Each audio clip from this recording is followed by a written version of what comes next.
And what is up, everyone?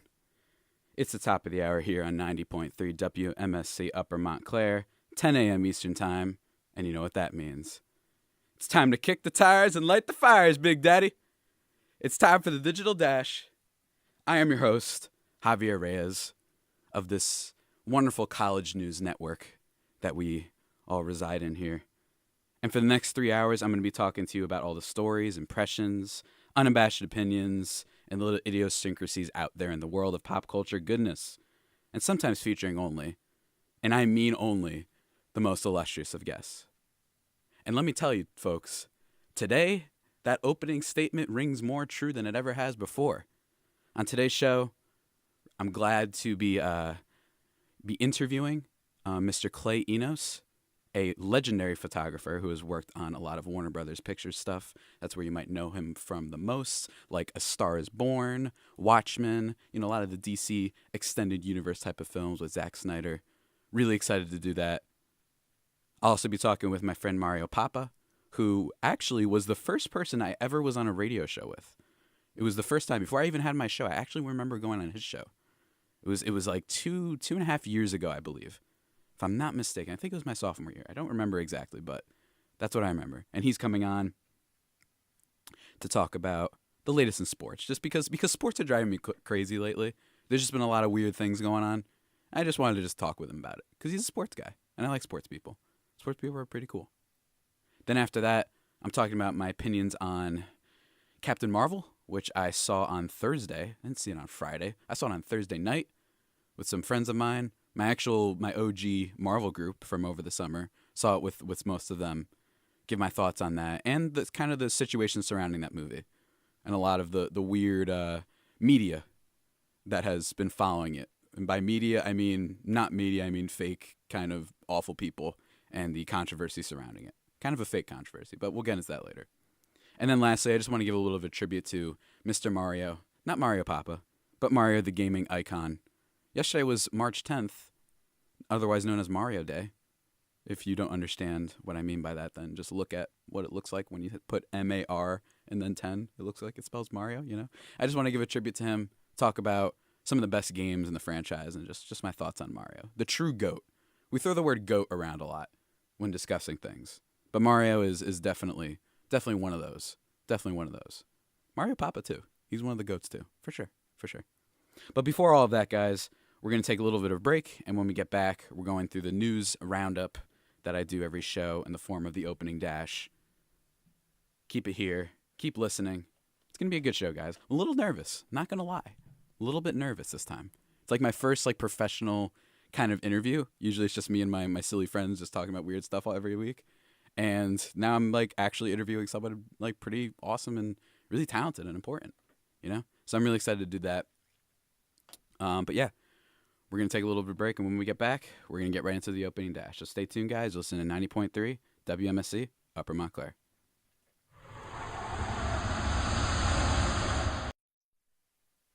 And what is up, everybody? We are back here on 90.3 WMSC, Upper Montclair. It's time. It's time, everybody, for the opening dash. Here we go, starting with the movie news. The Oscar ratings. Oh, no, yeah, by the way, it's been 2 weeks since I've done my show, so as usual, I recap some of the biggest stories since then because I want to make sure, everybody, maybe you're listening to only my show. Maybe that's your thing. You only listen to my show. So I want to catch up to with every type of news, at least the biggest stories. So one of the biggest things that happened is that the Oscar ratings were up. Reading from Deadline.com. God, guess I'm stuck in my throat there for a second. The final numbers, a bleary-eyed Hollywood is already thinking about the 92nd Academy Awards this morning, and now the last announcement of last night's hostless Oscars is upon us. The final numbers are in, and it looks like the presence of blockbusters performances from members of Queen and Lady Gaga, a slightly shortened running time, and no one fronting the ceremony was a winner for viewers and ABC, with an audience of 29.6 million and a 7.7 rating of among adults 18 to 49, the 91st Academy Awards are up from the record lows of the 90th Academy Awards. After 4 years of pretty stark declines in the sets of eyeballs watching the more than 3-hour ceremony, the 3.1 million viewers that last night's Oscars gained over last year's show now slots the hostless show as the second least watched ever. So A couple things about this. I think that the Deadline article is kind of on the button. I think that I do think that last year's ratings were so low that they kind of just de facto might go up. That's just me. But I do think it was also very helpful that there were a lot of movies that people saw this year, with Black Panther, with A Star Is Born, with Bohemian Rhapsody, that were in the Best Picture conversation, and also Roma, which was one of the favorites to win Best Picture. It obviously didn't, but even that movie was a Netflix movie, and there's such a huge install base there that movie was, we don't know exactly, but it was pretty reasonable to say that it was pretty popular as well. So I think that was a big part of it. And also the hostless thing. It's an interesting narrative, because some people are wondering out there in the corners of the internet, do they need a host now? Because the show was really good, folks. At least for the first hour, in my opinion. I think the first hour was really strong and started off great, and you really didn't miss the fact that there was a host. There wasn't a host. And then after that, it tailed off a little bit. I think you kind of need a host, but also I wouldn't be super upset if they were like, you know what, let's just have Amy Poehler, Maya Rudolph, and Tina Fey, and Jason Momoa, and random people teaming up with each other. Not random in the case of Maya Rudolph and Tina Fey and them, but just having a collection of celebrities introducing each category and just kind of having fun with it. The Melissa McCarthy and Brian Tyree Henry part with the costume design, that was also very enjoyable, I must say. So I'm wondering if maybe, do they need a host? It definitely, if there was a stock to invest in where will the Oscars have a host, it probably took a stark decline after the show, because the show was pretty good without it. But anyway, I'm curious to see how that plays out. Maybe we won't have one next year. I think we will, though, just because the Oscars like to stay with tradition, and this year things just didn't break their way, which is one of the reasons they didn't have a host with the Kevin Hart fiasco. But the next story that I want to talk about is Brooklyn Nine-Nine. That's right, a show that I've watched before. I finished season 3. I haven't been able to get back to it, but it's been renewed for season 7. That's right, reading from Entertainment Weekly. NBC continues to believe in the 9-9. The network announced on Wednesday that it has renewed Brooklyn Nine-Nine for a 7th season. NBC rescued the beloved but low-rated cop comedy starring Andy Samberg and Ajay Brar to great fanfare after Fox canceled it last May, and later boosted its 13-episode order for a 6th season to 18 episodes. Brooklyn Nine-Nine kicked off season 6 in January, and it has averaged a 1.4 rating in the key 18 to 49-year-old demo, while netting 3.9 million viewers in Live Plus 7. Last year, the show was averaging 2.9 million viewers on Fox at this point in the season. So this is kind of a great announcement. I think the show's awesome. I'm glad to see that they're continuing it. I'm a little bit surprised, because one of my fears when they were announcing, or NBC announced that they were saving, NBC, I'm sorry. When NBC announced that they were bringing back Brooklyn Nine-Nine, not even bringing it back, but they were going to pick it up after Fox canceled it. My fear was, oftentimes I feel like there's a vocal minority with beloved, these cult classic things, and people freak out and they're like, hey, bring this back and do a secret sequel to Mirror's Edge, if anybody has ever heard of that game. Do sequels to X and X and X. But that's like a vocal minority, and then people don't actually give it its due. It doesn't actually make a lot of money, or it doesn't get a lot of viewers, because like I said, the vocal minority kind of outweighs. You think that there are more fans and people that out there of the specific product than there actually are. And in this case, I was wrong. I thought there was a chance that people were going to freak out about Brooklyn Nine-Nine getting canceled, and that when it actually came back, that people weren't actually going to watch it as much. So far, it appears I'm wrong. It's drawing a lot of viewers, and the show is still receiving a lot of critical acclaim. A lot of my friends that have seen it still say that it's fantastic too. So I really got to get back on that. It's a really funny show, and I don't think people, if you haven't seen it before, you don't realize it is really. It's like just genuinely, not like hyping it up and not, saying it's a guilty pleasure or anything. It's just it's a great show. Like, it's really well done. The comedy's on point. So congratulations to Andy Samberg and all those folks behind the Brooklyn Nine-Nine. It lives on. And speaking of things that are also going to live on, Sandlot. That's right. One of my favorite movies ever. One of the great baseball movies ever. It is apparently getting a TV series reboot with the original baseball cast. Reading from CBS Sports, more than 25 years after The Sandlot was released in theaters, the movie is getting a reboot, albeit on a smaller screen. A TV series inspired by the 1993 movie is apparently in the works, and several original cast members from the film are set to reprise their roles for the television show. This is according to the film's writer and director, David Mickey Evans, who revealed the news to the baseball podcast The Rain Delay. The show reportedly already has a 2-season order from an undisclosed streaming service, though Evans seems to suggest that it's one of the largest streaming platforms. You can check out more details from The Hollywood Reporter. So I love The Sandlot. It's a movie that I love so much that I refuse to see the sequels because apparently they're bad. It's the same thing with Independence Day, which is my favorite movie of all time. I refuse to see the sequel to Independence Day, Resurgence, which came out 2 years ago. I refuse to see it because I heard it was awful. And a lot of people will say, "Oh, well, Independence Day was a great movie." Yes, it was. It was awesome. It's an amazing movie.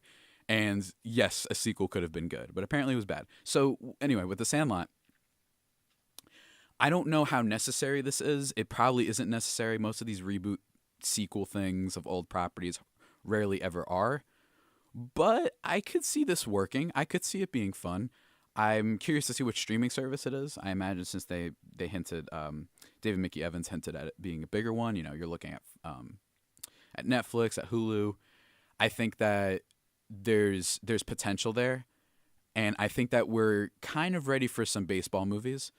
I talked a few weeks ago about how I think we're definitely ready for basketball movies, more of those to come out. We don't need any more football, and we don't need any more boxing, you know, and maybe even hockey. Honestly, maybe even a hockey movie. I just think there's some sports story movie. I feel like we haven't gotten a sports movie in a while, you know? Obviously, we've gotten Creed and Southpaw and the one with Miles Teller. We've gotten movies like that. But I think that boxing is just completely oversaturated with movies. The same thing goes for football. I think basketball and baseball, I think they could use something right now. You know, I think they could use some TV shows coming out. I know for baseball purposes, this show, Pitch, came out on Fox a few years ago, and people really liked it, but it unfortunately got canceled. I got to watch that thing because I heard it was really good. Surprisingly good, actually. But yeah, I think that this could be good. I'm really curious to see what direction they go with it. I imagine that's not going to be... I don't even want to say that. Maybe it will be when they're grown up. Who knows? All I know is that's the original cast, apparently, that's going to reunite, which is good. That's key. You don't want to bring like the other cast from the other movies. You don't want to have an all new people. I mean, you could, but I just think that that's just not going to work the same way. You know, it's really hard to do that. It's really hard to remake movies and TV series with a beloved cast and then redo it with another cast. You know, it's really hard to do that. I can't even think of an example off the top of my head where that's worked. But anyways, speaking of things getting renewed and things coming back, you know what's not coming back is Arrow. That's right, Arrow, the CW show about the superhero Green Arrow. It is coming to an end after Season 8. Reading from Entertainment Weekly. The Emerald Archer is hanging up his bow and quiver. Arrow's recently announced 8th season will be its last one, EW has confirmed. The CW superhero drama's final season will consist of 10 episodes. Star Stephen Amell, who has played, there's a little tense problem here in the article, has played the Oliver Queen Green Arrow role, announced the news via Twitter Wednesday afternoon. In quotes, "Playing Oliver Queen has been the greatest professional experience of my life, but you can't be a vigilante forever," Amell tweeted. Arrow will return for a final run of 10 episodes this fall. There's so much to say. For now, I just want to say thank you. So, in terms of my personal relation to Arrow, I do not watch the show that much. I watched the first season and it was excellent. I heard the second season after that was pretty good. Then it fell off a cliff and apparently was just straight up awful. And then it apparently got good again. That's all I've heard. When it comes to these CW shows, I feel like a lot of them, they really decided to just pivot entirely towards being really cheesy and it's just kind of, I've seen some of the Flash and some of the latest Flash episodes just because I'm at a friend's house and it happens to be his little brother's like, he's got it on. And it's just too cheesy, you know, and that's just for my taste. But I'm a little bit surprised that it's coming to end. I didn't think I didn't get a sense based on what little I know about the show that they were thinking of ending the story. I thought that these things would be going on for much longer.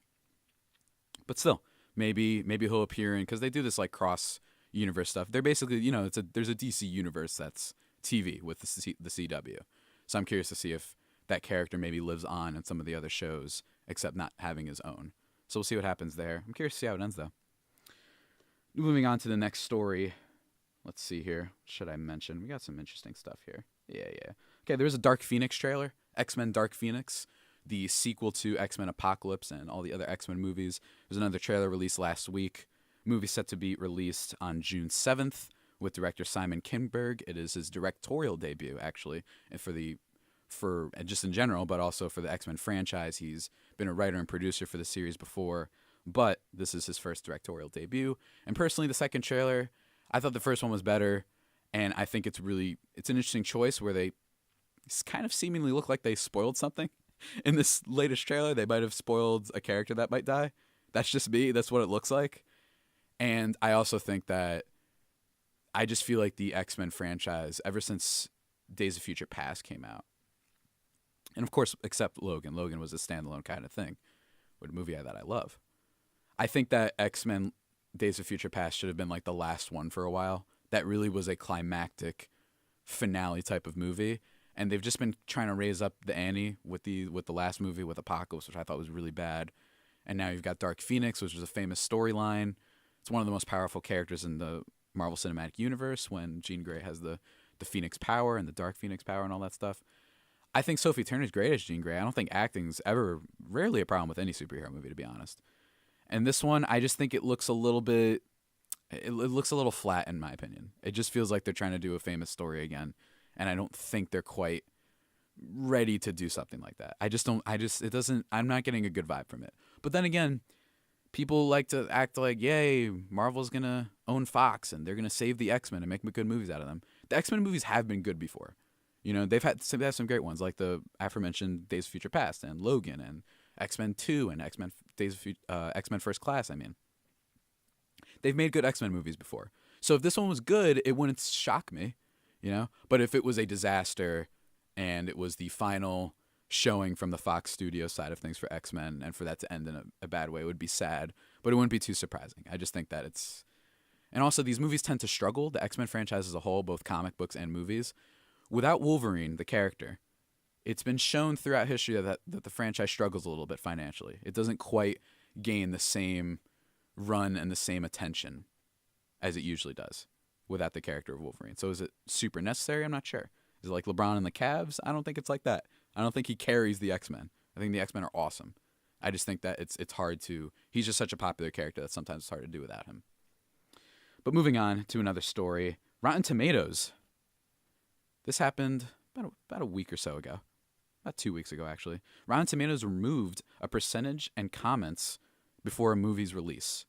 Reading from Screen Rant, Rotten Tomatoes has taken a step in battling movie trolling by removing audience score and comments before a movie's release.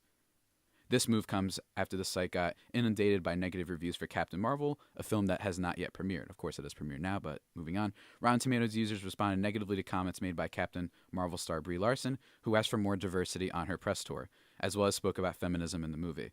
In response, those angry fans review-bombed the movie.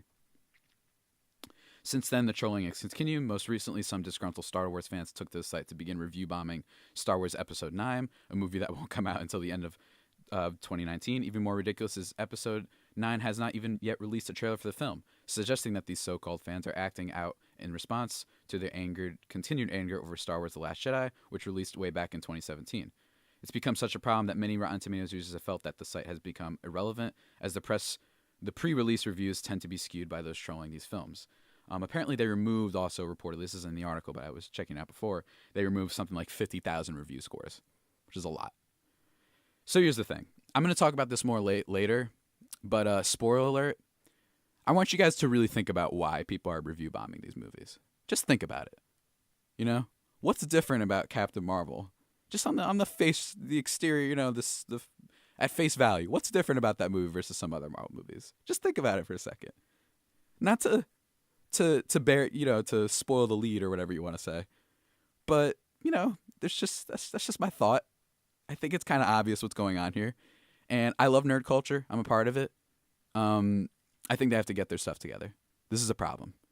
The misogyny that plagues this culture and this industry sometimes has gotten really out of hand. And before people start raising concerns and say, well, maybe it's just a bad movie. I've seen plenty of bad movies before, and I've studied Rotten Tomatoes. Not studied it, but I frequented the site quite often ever since I was a kid. Even bad movies have like a 60-70% user rating. That's just what happens. So don't use that excuse. Captain Marvel shouldn't have a 33% rating on Rotten Tomatoes. Not from the critics. Critics is different because critics are like official people who put their reviews out in public. That's disgraceful. And I'm really upset about this. And this is a shame, and who cares what Brie Larson says? I mean, people care, but why let that impact the movie to such a degree? There's been plenty of actors that have made more political comments before, by the way. and their movies don't get trashed like this. Why don't you go trash Bohemian Rhapsody in the user rating? How about you do that? Because that movie actually has a real controversy behind it with some of the people that are behind it, a la Bryan Singer, and you can research that for yourselves. I've had enough of that. This is bad, and it looks bad on everybody that's part of this culture, you know? And it really is a shame that stuff like this happens. But anyway, yeah, moving on now. I don't want to get too upset. I'll talk about it later and get more upset. Tom Cruise and Emily Blunt are set to return for Edge of Tomorrow 2. Yeah, that's right. Some super great news. One of my favorite movies of all time. Super excited for this. Reading from, hold on one second. Let me wait for my computer to load. Reading from The Hollywood Reporter. Edge of Tomorrow filmmaker Doug Liman, Cruise. Oh, I'm sorry. Give me 1 second. Whoa, why is my computer acting weird? It's Edge of Tomorrow all over again. Warner Brothers is developing a sequel to the Tom Cruise and Emily Blunt sci-fi movie and has brought aboard writer Matthew Robinson to develop the script, The Hollywood Reporter has confirmed. Edge of Tomorrow filmmaker Doug Liman, Cruise, and Blunt are expected to return, dependent on Robinson delivering a script that they like. Robinson co-directed and co-wrote the 2009 Ricky Gervais comedy The Invention of Lying and was one of the screenwriters of the 2016 movie Monster Trucks. So, I'm excited. I don't know if this is one of those things that's not necessary at all. Edge of Tomorrow, I'm not even kidding, is one of my favorite movies of all time. I think it's brilliant, and I think it's often underrated when it comes to the sci-fi slate of films. And man, am I excited for this. I know it's unnecessary. I know we don't need this. This doesn't need to be made. There's not really, at the end of the movie, not to spoil it, I don't want to talk about the movie at all if you haven't seen it. I highly recommend it. There's no sense that there needs to be a sequel. Absolutely. But if the same kind of people are behind it, Doug Liman's back, Tom Cruise, my beloved Tom Cruise, I love him. He's a great performer. I love all of his movies. And Emily Blunt, who is awesome as well. And I think that she is kind of becoming one of the biggest actresses we have, if not already. I think she's like in the top 5, top 3 kind of hierarchy right now. And I think she's going to be due for an Oscar at some point. I think she needs a certain performance. I'm really curious to see what she does next. Aside from this and A Quiet Place 2, which I confirmed. Not I confirmed, but I talked about a couple weeks ago when they announced that as well. Really curious to see where her career goes. I think she's a fantastic performer. She's done a lot of everything, from Edge of Tomorrow to Mary Poppins to A Quiet Place. She's kind of done all sorts of things in movies. And I really like to see that from actors and actresses. I don't like it when you have someone who only does the action blockbusters, and I don't like it when someone only does artsy, fartsy type of, indie movies. I don't like it when they're only like I'm working with artistes and auteurs. I don't like when actors do that either. I think Leonardo DiCaprio, I think he's fallen into that territory, the latter. I think he's become a little bit too obsessed with that lately. I just kind of want to see Leo in a fun little movie and, you know what I mean, a forgetful, but like a romantic comedy. Who knows? I don't know. I just feel like I want that from Leo right now. But maybe he'll do that later. He's busy, doing really good stuff. And I can't wait for Once Upon a Time in Hollywood for the first trailer to be released for that. But yeah, I'm excited for this. One of my favorite movies ever, getting a sequel. Wholly unnecessary, but still one of my favorites, and I'm curious to see how they do it. Next story, just 2 more stories, actually. Idris Elba. This is a really interesting story, actually. Reading from The Hollywood Reporter again. Idris Elba is in talks to replace Will Smith in the Suicide Squad sequel. Being put together by filmmaker James Gunn and Warner Brothers, sources tells The Hollywood Reporter. The move follows last week's exit of Smith, who, along with Margot Robbie, led the ensemble of the 2016 movie and played assassin anti-hero Deadshot. Sources say that Elba met with Gunn on Friday, and it went so swimmingly that talks began with the studio in earnest. Elba was the first and only choice for Gunn in the studio. So I think that this is a great substitute. That's not substitute, but a great makeup. I don't even want to say makeup because Idris Elba's awesome. He's a great actor. But it's cool that to recover from the Will Smith thing, that this is where they're going to go next. I think Suicide Squad 2 secretly could be amazing. I think with James Gunn behind it, I think Marvel kind of lost not to get into that whole James Gunn situation again, but Marvel certainly lost a great filmmaker when it came to this guy who brought the Guardians of the Galaxy, these Z-list tier superheroes, into the mainstream consciousness of pop culture. For him to do that is amazing. And I don't want to assume anything, but yeah, I'm going to assume something that I think he could do the same with Suicide Squad 2. So I'm really curious to see how this turns out. Idris Elba, I think it's going to be weird if you have a sequel where there's just a different actor for that same character. But man, these movies are always weird. You know what I mean? Who cares anymore? Let's stop paying attention to that stuff. As long as the movie's good, who cares? We'll get over it. You know what I mean? As long as the performance is good and as long as all the writing's good, I think we'll be fine. But yeah, that's it for that. And the last story for movie and TV news is from IGN.com, reading now. One Piece, the very popular anime, and previously was announced to have a live action series coming. It's apparently coming to Netflix and possibly imminently. Reading from IGN, the previously announced One Piece live action series from Tomorrow Studios is seemingly coming to Netflix, if a new listing is anything to go by. Via Reset Era, users have discovered a United States listing for One Piece on Netflix, which can be found here. It says in the article, so you have to check that out. While it currently doesn't include any episodes or images, it does feature a synopsis, which reads, Monkey D. Luffy sets sail with his trusty crew to find the One Piece treasure and become the ultimate pirate king, based on the manga by Ichiro Oda. So, and it can also currently be added to the My List section, but allegedly won't appear until it's made openly available. So it was announced back in 2017 that they were going to do a live-action adaptation of this, and they actually, late 2018, they announced that they were going to do a live-action adaptation of Cowboy Bebop. So clearly Netflix is kind of positioning themselves to try and make these adaptations in the anime market, which I think is personally a potentially fruitful strategy and approach. I've watched One Piece a little bit, not a lot. It is not my number one. Obviously, I'm a Naruto and My Hero Academia guy and Cowboy Bebop and stuff like that. But there's no doubt that this is a huge property. I mean, this is one of the biggest. I know anime isn't as big here, but this is definitely one of the biggest properties out there. You know what I mean? It's huge and it's consistently good, apparently, from what I've heard from the people that I trust. And that it's long. It's really long. It's like 860 episodes deep at this point. But apparently, it's all quite good. So that's impressive for you to be able to go that long. And, you know, I assume that this is probably going to turn out well. And I think it's interesting that Netflix has it listed there. That kind of says that they might have some trailers or something, maybe some sneak peeks, some looks coming up for it. I'm curious to see how that plays out. You know, it's going to be interesting. But yeah, guys, that's it for the movie news. We're going to take a little bit of a break when we get back. Quickly go through some of the gaming stories. There weren't that many this week, so that's going to be a quick one. But stay tuned. You're listening to 90.3 WMSC, Upper Montclair. And we're back, everybody, here on 90.3 WMSC, Upper Montclair. Hope you guys are having a good day. I hope everything's going well for you right now. You know, all the listeners out there. I'm sure millions of listeners out there right now. But yeah, we just got done talking about some of the movie news. Now let's just quickly get through some of the gaming stories that happened last week. First up, the biggest thing. Got to start with the biggest thing. Pokemon Sword and Shield was announced for the Nintendo Switch. There was a whole direct. Reading from IGN now. Since Pokemon, this is an update now. Where should I read? Because I didn't realize that there was an update for this. Let me see. Nintendo and the Pokemon Company have announced Pokemon Sword and Shield. The announcement was accompanied by the first footage of the newest Pokemon title and the reveal that it will take place in the Galar region. We also got a glimpse of the new grass, fire, and water starters, the chimp Pokemon Grookey, the rabbit Pokemon Scorbunny, and water lizard Pokemon Sobble. The trailer showed Pokemon battles, beautiful backdrops, weather effects, and so much more. As for more on the Galar region, it is said to contain many environments, including idyllic countryside, contemporary cities, thick forests, and craggy, snow-covered mountains. Trainers will still be training their Pokemon and battling in gyms, all while working to earn the title of champion and becoming the very best, like no one ever was. Pokemon Sword and Shield were released worldwide on the Nintendo Switch in late 2019. Pre-orders for both Amazon Shield and Pokemon Sword and Pokemon Sword are available on Amazon. And yeah, so you can check that out.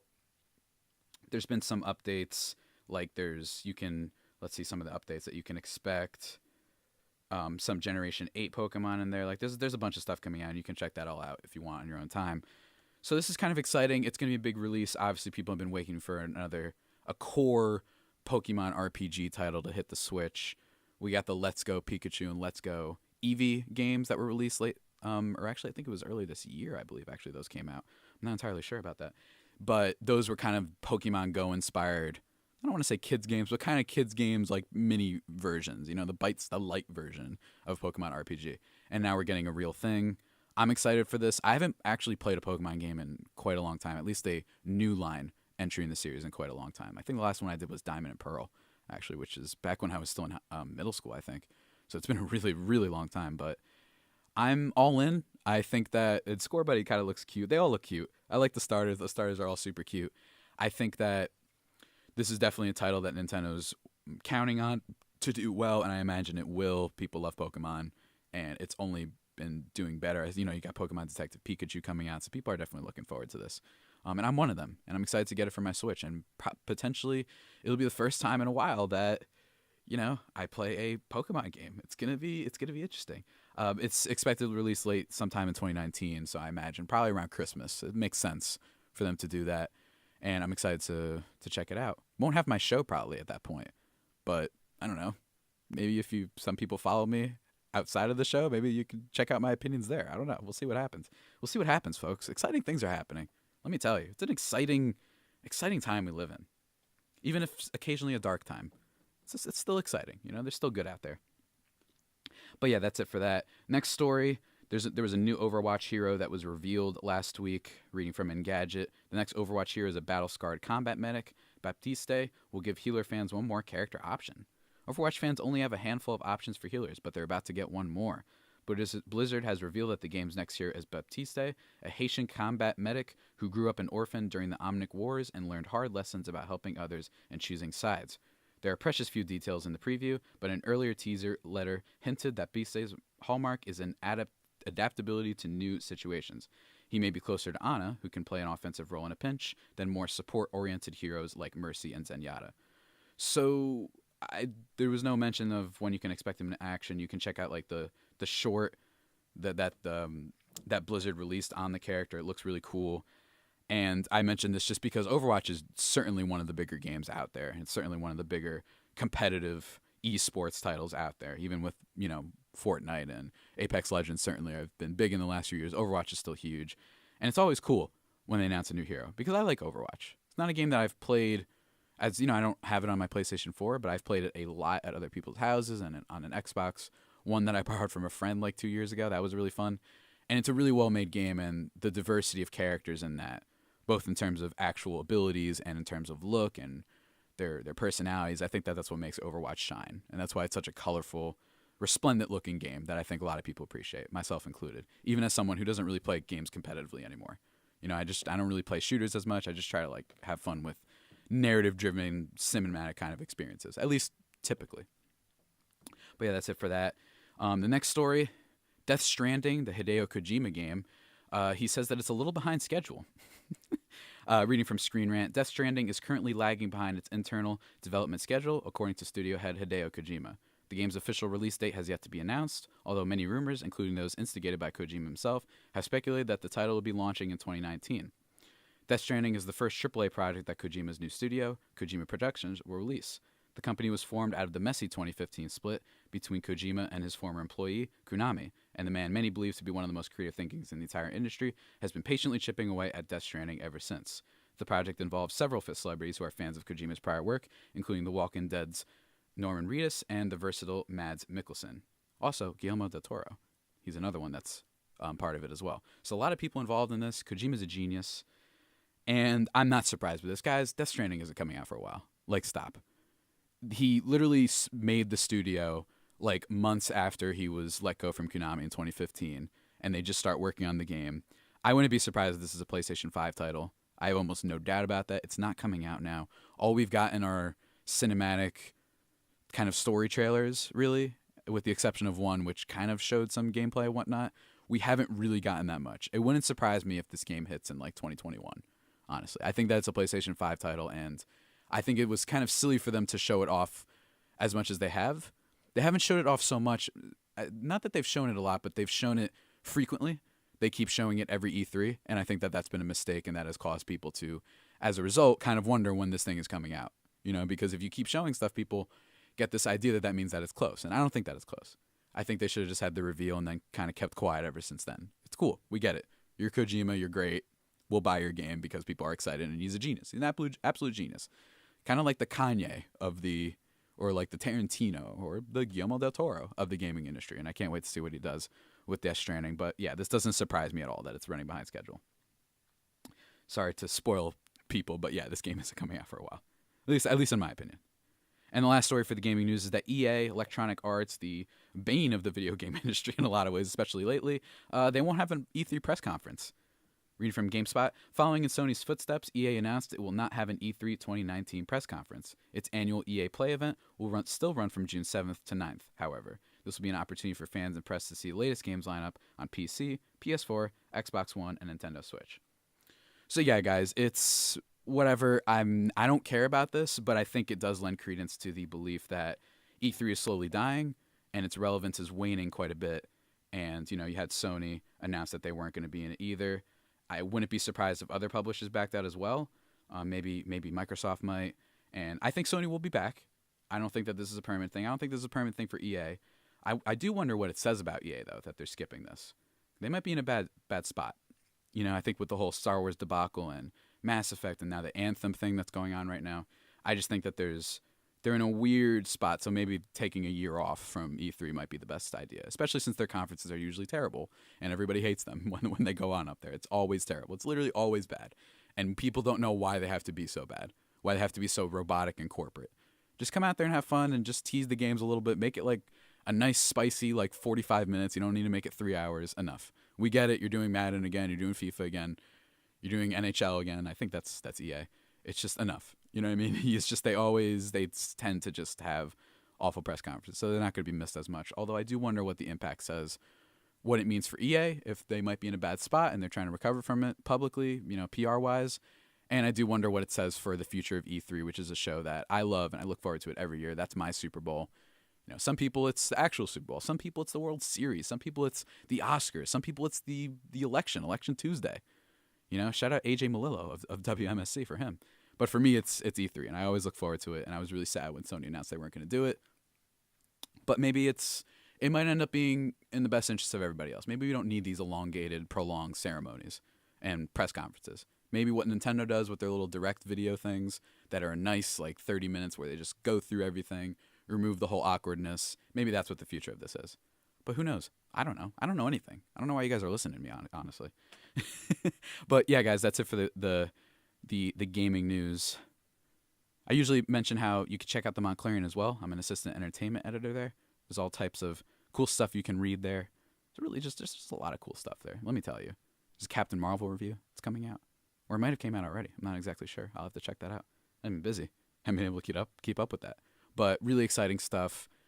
And you guys should check that out. You can check it out at www.themontclarian.org. You can find the paper on campus. Obviously, it's spring break, so people aren't on campus as much. But still, if you are, recommend checking that out. But yeah, that's it for the opening dash. Kind of a long opening dash, actually. And we're going to take a bit of a break. And around 11, about 13 minutes. I'm excited, man. Going to be talking to Clay Enos. He's going to be calling in, talk about some photography stuff and his upcoming workshop in Nashville that he's going to be running. And that looks really cool, too. So I'm excited to talk with him about that. Also nervous, definitely nervous. Like I said, it's like my first kind of professional sort of interview. I'm excited for that, though, nonetheless. But yeah, we'll be back, guys. Stay tuned. You're listening to 90.3 WMSC, Upper Montclair. WMSC, Upper Montclair. And as promised, very special interview. Very special interview today. On the line, calling in now from a somewhat undisclosed location. I don't know. I'm not really sure. Is Mr. Clay Enos, iconic, legendary photographer. I'm sorry, speak one more time, please. It's my own personal bat cave. That's awesome. Great reference for sure. Clay, for those who don't know, is a great still photographer who's worked a lot on WB Pictures projects like Watchmen and most recently A Star Is Born and the upcoming Wonder Woman 1984. Really excited to have him on. Now, Clay, you've been a part of these DC films, right? And I talk about superhero stuff a lot on my show. And let me tell you, we're kind of an anti-DC show. I'm a pro-Marvel person. No, I'm kidding. But I'm definitely, from your work, and especially with Watchmen, I'm a really big fan of what you do with your photographs. I really like that you capture almost, how do I put this, like a candidness with these gritty, like photos. I was checking your website before, and I've seen Watchmen, a movie that I'm personally a big fan of. Can you talk us through like what your technique is? Because I really think you have a specialty, a nice signature. I think you can tell like that's Clay Enos photography when you see something. Well, that's very kind. I would say that my approach to photography is as a form of conversation. And so if there's a sincerity that I bring, then that should translate into the photograph, right? If I'm truly interested or genuinely attracted to my subject, then that should show up in the photograph. And maybe that's what you're seeing. It's hard to know, of course. It all goes by in fractions of a second. But and then, of course, for much of the movie stuff, I'm photographing sort of remarkably well cast, interestingly costumed, perfectly made up characters. And so it's sort of hard to make a bad picture. I'm not trying to diminish my participation, but I am just a piece of that giant puzzle. Now, could you walk through, because I'm not like I pretend to know what I'm talking about a lot of times on my show when it comes to movies. Could you just, how would you describe still photography? Like what is that? You know what I mean? For people who don't, perhaps aren't as familiar with it. On a movie set, do you mean? Yeah, on a movie set. Yeah, so I think it was a position born of a time when film was this precious thing that went through the camera, and it was the exclusive domain of the editors and the directors as the film came into being. And of course, the marketing arm of any given studio was keen to start that process and couldn't get access to the film, so they would send a still photographer to kind of be the eyes and ears of, or more the eyes, of the marketing team, and to kind of amass material that they could turn into the posters. Movies back in the day were a lot quicker turnaround than they are today. And so there was urgency to get independent imagery. And that position lingers today. And on a huge film like the superhero films, my images end up on soda cans and cereal boxes and Happy Meals and you name it. It's really kind of fun. And so you are essentially part of the marketing machine. But because I come from an artistic background, I always try and put my little artistic spin on it wherever I can. Yeah, I understand that for sure. And me personally, as a writer, you know what I mean? I try and do the same thing as well. Not trying to compare myself, of course, but I definitely understand that there's a process that comes with all these things. And with that, I'm wondering, this is kind of a specific question. For me, for writing, obviously, I get it all the time, constantly. I get writer's block a lot, right? And it's really hard to overcome that. Do you think there's like a photography equivalent to writer's block, would you say? Well, I think there's, in any artistic endeavor, there are inhibitions that need to be overcome. And so while it may just be in the form of not being motivated to go out and take a picture, or just being shy, or being, you can come up with any number of excuses. It doesn't have the sort of the gravitas of writer's block. But I think any photographer has experienced an apprehension and a reluctance as they put themselves out there. Right? So it doesn't, because perhaps it doesn't manifest itself in such sort of dramatic ways. Writer's block is the stuff of movies at times, right? We rarely see that exemplified as for photographers. But I do think there's something similar. You try and avoid it, and also because, look, writing is a lot harder to some extent, right? I literally push a button on a device and a photo gets made. Your efforts are crafting and finding words, of which there's so many. There are, for sure. So there's a little bit, it's a little easier to perhaps overcome the equivalent in photography. Oh, you're too kind. You're too kind. But don't be modest. I wonder, with your craft, how did this start? You went to college in Ithaca, and you got your degree in film photography and visual arts. How did you, like, what? Of course, you went to college with Zack Snyder's wife, right? And that kind of helped, get you in the door, if you don't mind, for sure, of this industry. And for me in college right now, we're taught, they tell us a lot of times that you need to make connections in the field in order to, make it in the industry. What would you say to people about that? What was your experience kind of doing that? Any advice for prospective, filmmakers or photographers? Yeah, look, I think the friends you make in college, several of which will be sources of potential work. They have to remember you as the person who was, always dedicated to being in the radio studio, and prioritize that over, bong hits and whatever that goes on these days, right? So your network isn't just the people you know. It's who knows you and how they see you, right? I was the artsy photographer guy, whatever, right? That was how people remembered me. And when it came time to go, I visited the set of 300 with Zach and Debbie, and I saw there was a still photographer. It wasn't a huge stretch for Debbie to say, hey, let's give Clay a chance. He's always loved it. This is what, he's been doing this for X amount of years. That's who he is. And so I think similarly, anybody in college today, you don't necessarily have to be funless, but because the cliche is who do you know, I'm going to flip it around and say who knows you and how do they know you? I like that. And what capacity. That's cool. That's cool. And then to max that out so it benefits you down the line. And it could be 10 years from now. I see. That's interesting. I've never actually thought of it that way. Who knows you? Okay, I'm gonna keep that in mind, Clay. Thank you so much. I know lots of people, right? I mean, I work in movie sets. I know famous people galore. If that were to matter, right? But they're not turning around and saying, "Let's give Clay a chance." Right.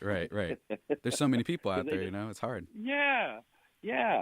So, but if that day comes when they're like, "Oh my God, you need a photographer," I know that guy. I know just the person. That's perfect. That's what you want to have happen. For sure. Now, feel free to name drop as much as you want. You mentioned that, you work with a lot of famous people. Who do you think are some of like you recently worked on A Star Is Born, which is a movie I'm a huge fan of. I think it was actually quite criminally robbed at the Oscars this year in a lot of ways. But so I'm pro A Star Is Born, and that movie has Bradley Cooper and Lady Gaga and all these people.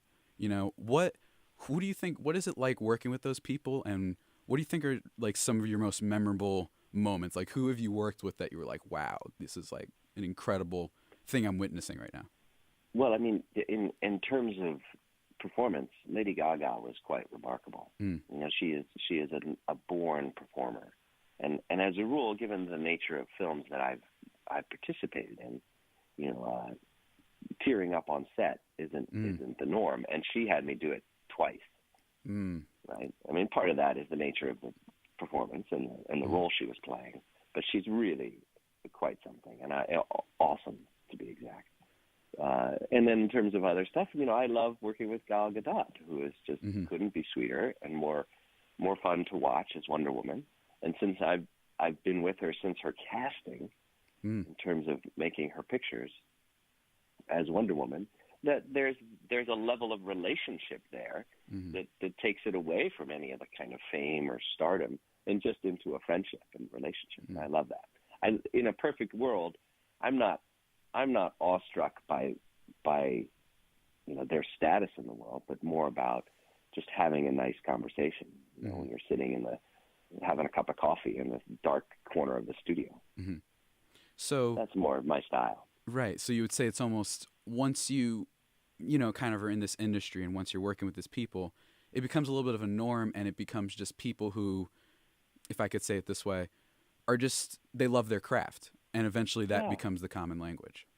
Yeah, exactly. And that runs the gamut from still photographer to actor down to the grips and the electric.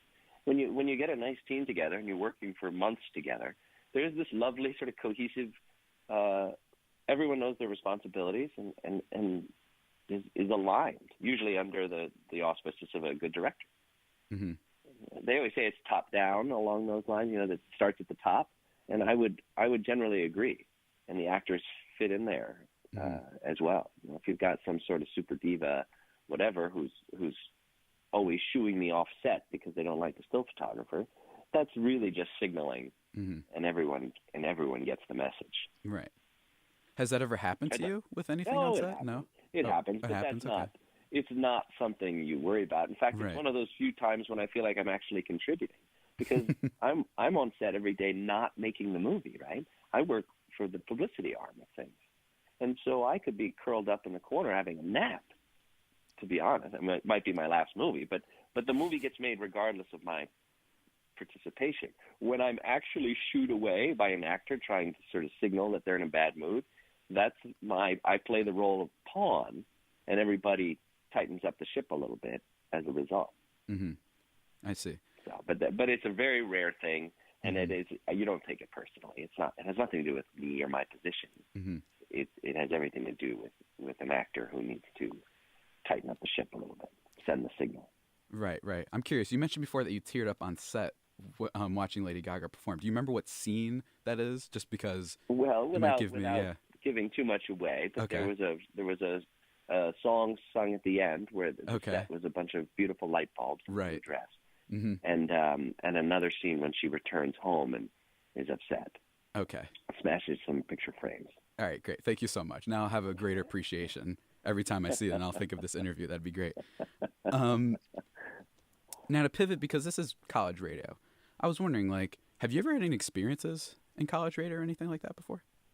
You know what? A long time ago, I DJ'd for our local station in Ithaca, and I was into new age music. Give you a little sense of how old I am. And I snuck on Van Halen's Eruption, because in my mind there was an instrumental quality to that. And needless to say, it was my last time DJing at that station. Are you like a big music guy? You know what? I was more so. Like a lot of youth has a way of inviting music into our lives, and as we grow up, there's less adventure in that front, with those exceptions, of course. So no, my wife sort of runs the playlist in the house. I'm wondering, do you have like any collection of vinyl? If you had like maybe like 2 or 3 that you could save, like what would those be? You know, because I know that there's like kind of an artistic love and affection. Is there something endearing about vinyl, you know, that people really like? Oh my God, yeah. And I would spend, you know, as a visual person, I would spend hours staring at Yes album covers or Rush's moving pictures, Exit Stage Left. I mean, I was always enamored with all of that. But I don't have anything like that. When you live in a 1-bedroom in Manhattan, you have to slough off a lot of your youthful collection. Yeah, I can understand that, you know. But now with our little home pod or whatever, right? It is quite something to kind of rack your brain, and Siri will play you anything you can dream of. Mm-hmm. And so it's kind of fun. I've been wandering through music of my youth from Columbia Record House. Mm-hmm. It's really fun. Right. I understand that. Yeah, album covers are always just fun to look at, and they're really important too. I think sometimes they are. People forget how important they can be. They are, and yet we nowadays, because there are so many ways to immerse yourself in other kinds of visuals, you know, YouTube and all these ways to watch musicians. I would have died to watch Van Halen perform live back in the day. And now you can kind of just go peruse YouTube and see a million different shows. I mean, what a treat. Mm-hmm, for sure.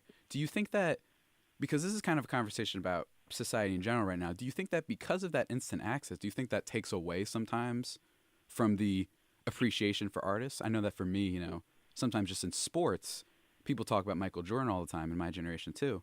But sometimes we didn't like see him live. Do you think that there's something to that you can't quite, no matter how much video is out there, or no matter how many pictures or whatever it is, that instant access that the internet gives us, that maybe that takes away? Do you feel that is true?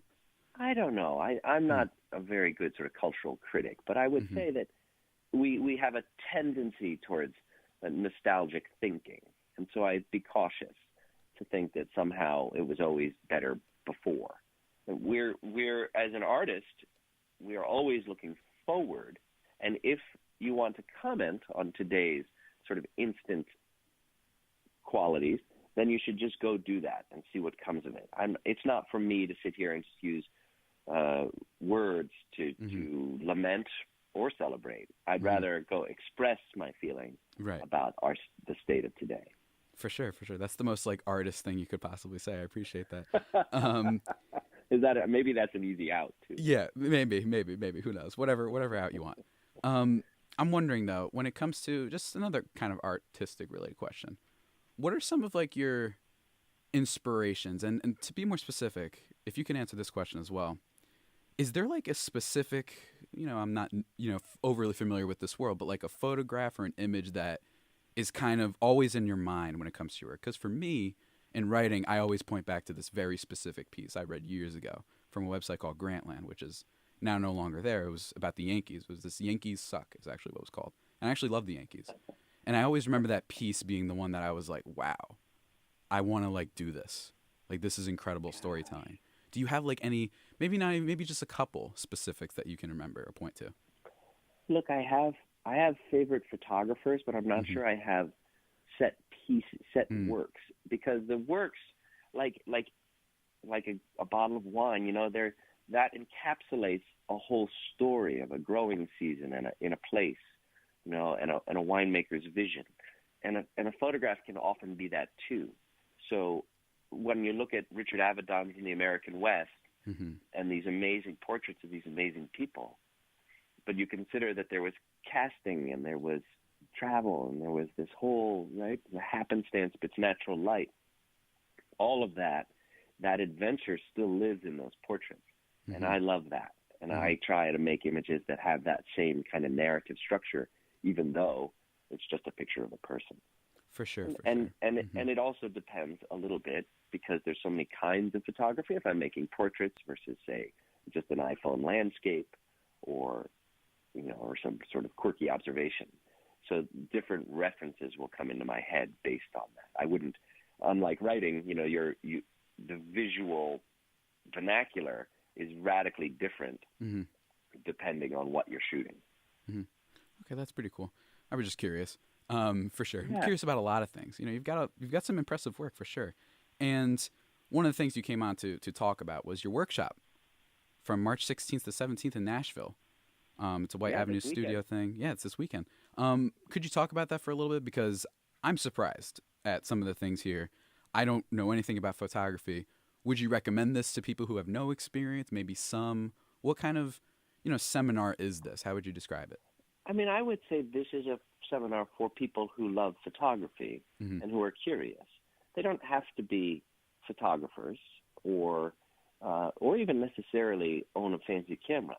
It's about engaging with photography at a level that makes their pictures better, right? We all have our phones in our pockets, and time and time again, people are always saying, "Oh, I'm not very good," and it's really just because they haven't clicked a few, you know, switches in their mind to make themselves better. And I'd like to sort of tap that and then practice and have some fun with that by showing some of my own work and then making some together. The idea of teaching in an intimate, you know, 2-day seminar too is just a ton of fun for me to have the back and forth, and the experience that I had years ago learning in a similar setting was invaluable, and why not carry that tradition on? For sure.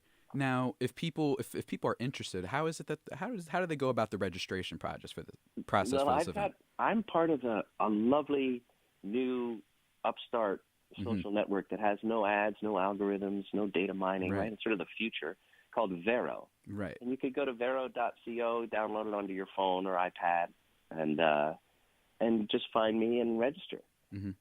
Just simple as that. It integrates with Apple Pay. It's all quite simple. And then I would encourage people to poke around Vero just to kind of get their heads around how to be social at a human scale again, instead of the kind of bizarro land of showing off and posturing that the other ones seem to elicit. That's interesting. Yeah, Vero sounds almost like a Star Trek villain. When I saw the social network, when I saw the app at first, I was like, "What? This is an interesting name." It's based on the word truth, right? Veritas. Right. That's pretty cool. I didn't know that. So with this workshop, with this social app, what is it that you feel is removed, like you were mentioning, a more human side of things? Is that like, could you describe the app and whatnot, how it works? Yeah, I mean, look, human beings naturally share. That's how we've moved through and developed, you know, civilization. Good ideas spread. And what has happened over the last decade or so with this sort of algorithmic ad sales model is we've all kind of been co-opted. Our brains have been co-opted. The dopamine receptors have been overstimulated. And Vero sort of sets up a different, more more natural way of sharing by stripping away all the ads and not needing any algorithms and keeping your feed linear, and really honoring content makers and organizing your social life. Mm-hmm. For instance, my favorite piece of the app is when I go to a new town, you used to just call a friend, and I still might, of course, Mm-hmm. but I can tap and know what all my friends, where they've eaten in that town, just with a few taps of a button. Really, really brings that kind of, your friends become a resource, not an audience. Interesting. Which is what, Instagram and all this other stuff, it's sort of a strange, we've culturally shifted into this kind of show-off culture or contrived culture. Mm-hmm. And Vero asks us to return to a more natural sharing and be interesting way of being. For sure. Yeah, I think that I agree 100%. I think sometimes there's a that negative side of social media that you're kind of alluding to, that feels a little bit artificial. And I like the sound of this app here. Might give it a try give too. it a whirl. What's really fun is they're on the cusp of becoming a subscription-based service. But if you sign up now, you'll never pay. It'll be free for life. And even when it does become subscription, I think people will clue in to the idea that sanctuary is worth paying for. Kind of to declutter their lives of advertising and data trackers and all the other sort of bizarro behind-the-scenes stuff that Facebook seems to be weekly revealing. Right. Yes, absolutely. Absolutely. It's the big one of the biggest stories going on right now. It seems like every day I check the news, something else is coming out. Speaking of just the last question, I couldn't help but ask about this. You might have to kill everybody after I ask this if you reveal anything, but is there anything you can tell us about Wonder Woman 1984, which I know that you're also a part of? Other than we finished filming and they're in post-production. Right. No, but I think you should be, I think the excitement and the curiosity is merited for a follow-up to the immense success of the first film. Yeah, absolutely. And it was, of course, a ton of fun to make with so many of the same people involved, not just actors, but crew as well. So, it was a little bit of an old home week. It's like getting back to summer camp and we were making our movie. That's really cool. I'm just that must be amazing, just being a part of just this huge project. You know what I mean? That everybody's kind of anticipating so much. Even a Marvel guy like myself, I love the first Wonder Woman. I can't wait to see what happens next. Yeah, and I think in the end, like when you say you're also a Watchmen fan, I'm always sort of dumbstruck with the way this genre continues to persevere and capture people's attention. I thought Watchmen would put an end to the genre. I was wrong.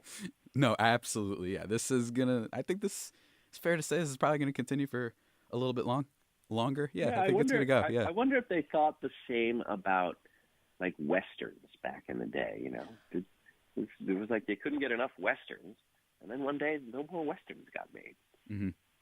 For sure. I wonder if we're going to run into the same problem with superhero movies. Personally, I don't think so. I think it's going to be a little bit longer. But that's just me. Right. That's just me. I'm a little bit biased. I'm a fanboy. Look, I won't. I mean, it's been a lovely run for me, and so let's hope it keeps going. For sure. And Clay, it's been a lovely time talking with you. Thank you for joining me today. And for those listeners who are interested in photography or Clay's work, you can head over to clayenos.com and find all of the details of the upcoming 2-day workshop seminar in Nashville this weekend. Or you can check it out on the Vero app. Clay, any final words before I let you go? No, excuse me. Thank you very much. No, it was really fun. Fun to share. Nice conversation. Sure. Yeah, it was great. It was a really fun time. Thank you so much, Clay. Okay, bye-bye.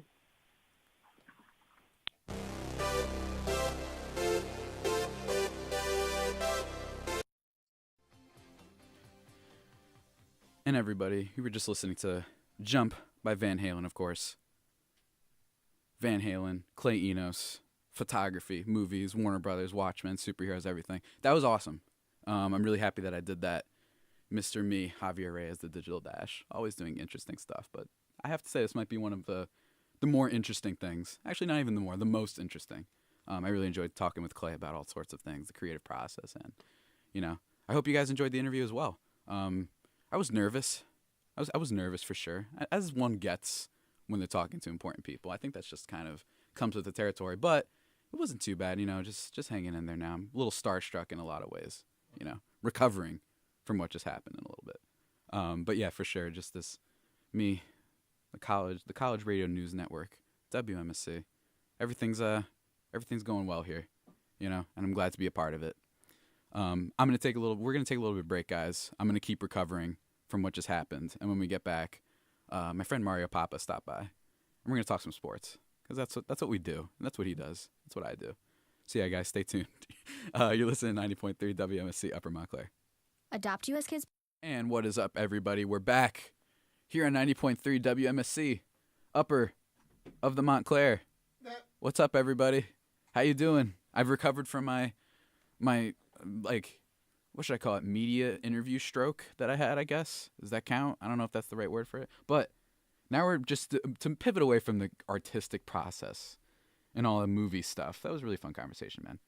But now we're talking some sports. Some of that sports ball. You know what I mean? You know about them sports, Mario?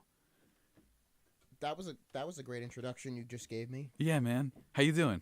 Oh my. I'm doing great. You're doing good? Happy spring break. Yes, happy spring break for sure.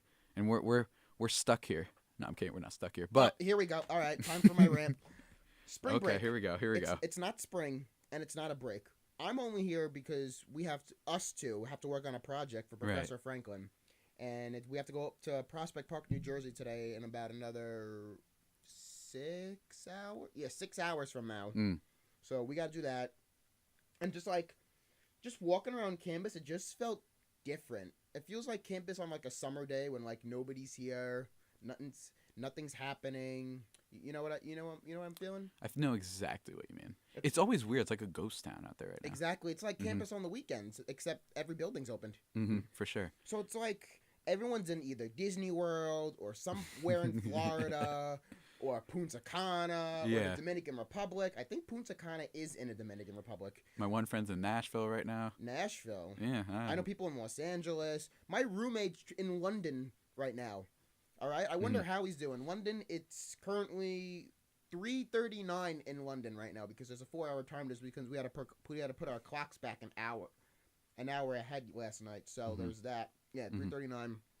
It's just like everyone's traveling. I'm just like, here. But what the good thing is you're here on the show. That is most certainly correct. Here on the Digital Dash. The Digital Dash. The Digital Dash.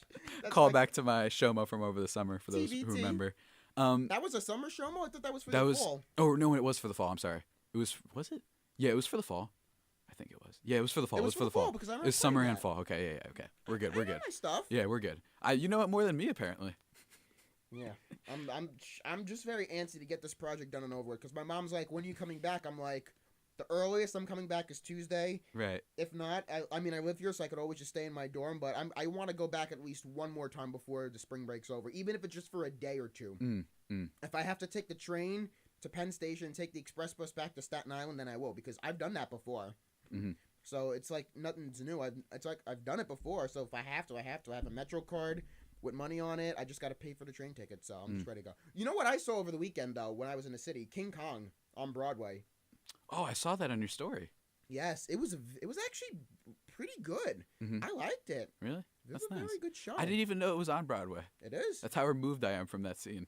I got to go to another one. The last one I saw, which everyone who knows familiar with the show, they're going to roll their eyes. I saw Spider-Man. Turn off. That was the last thing I saw. I love Spider-Man. Here's the thing about Spider-Man. I really wanted to see Spider-Man, but I never got a chance. It was pretty good. It was like a remake of the original, not the original movie, but the Sam Raimi movie. Oh yeah. From like 2000. It was pretty cool. I wish I got to see that. Obviously, visually, it was pretty insane. Seeing people like web slinging around and whatnot. That was pretty cool. The story was fine. Performances were great. I mean, always Broadway. I feel like when you go on there, you get good stuff. Yeah, but it is what it is. It is what it is. What else indeed. is good? I think you'd like King Kong if you're into that. Yeah, I probably would. If you're into Harry Potter.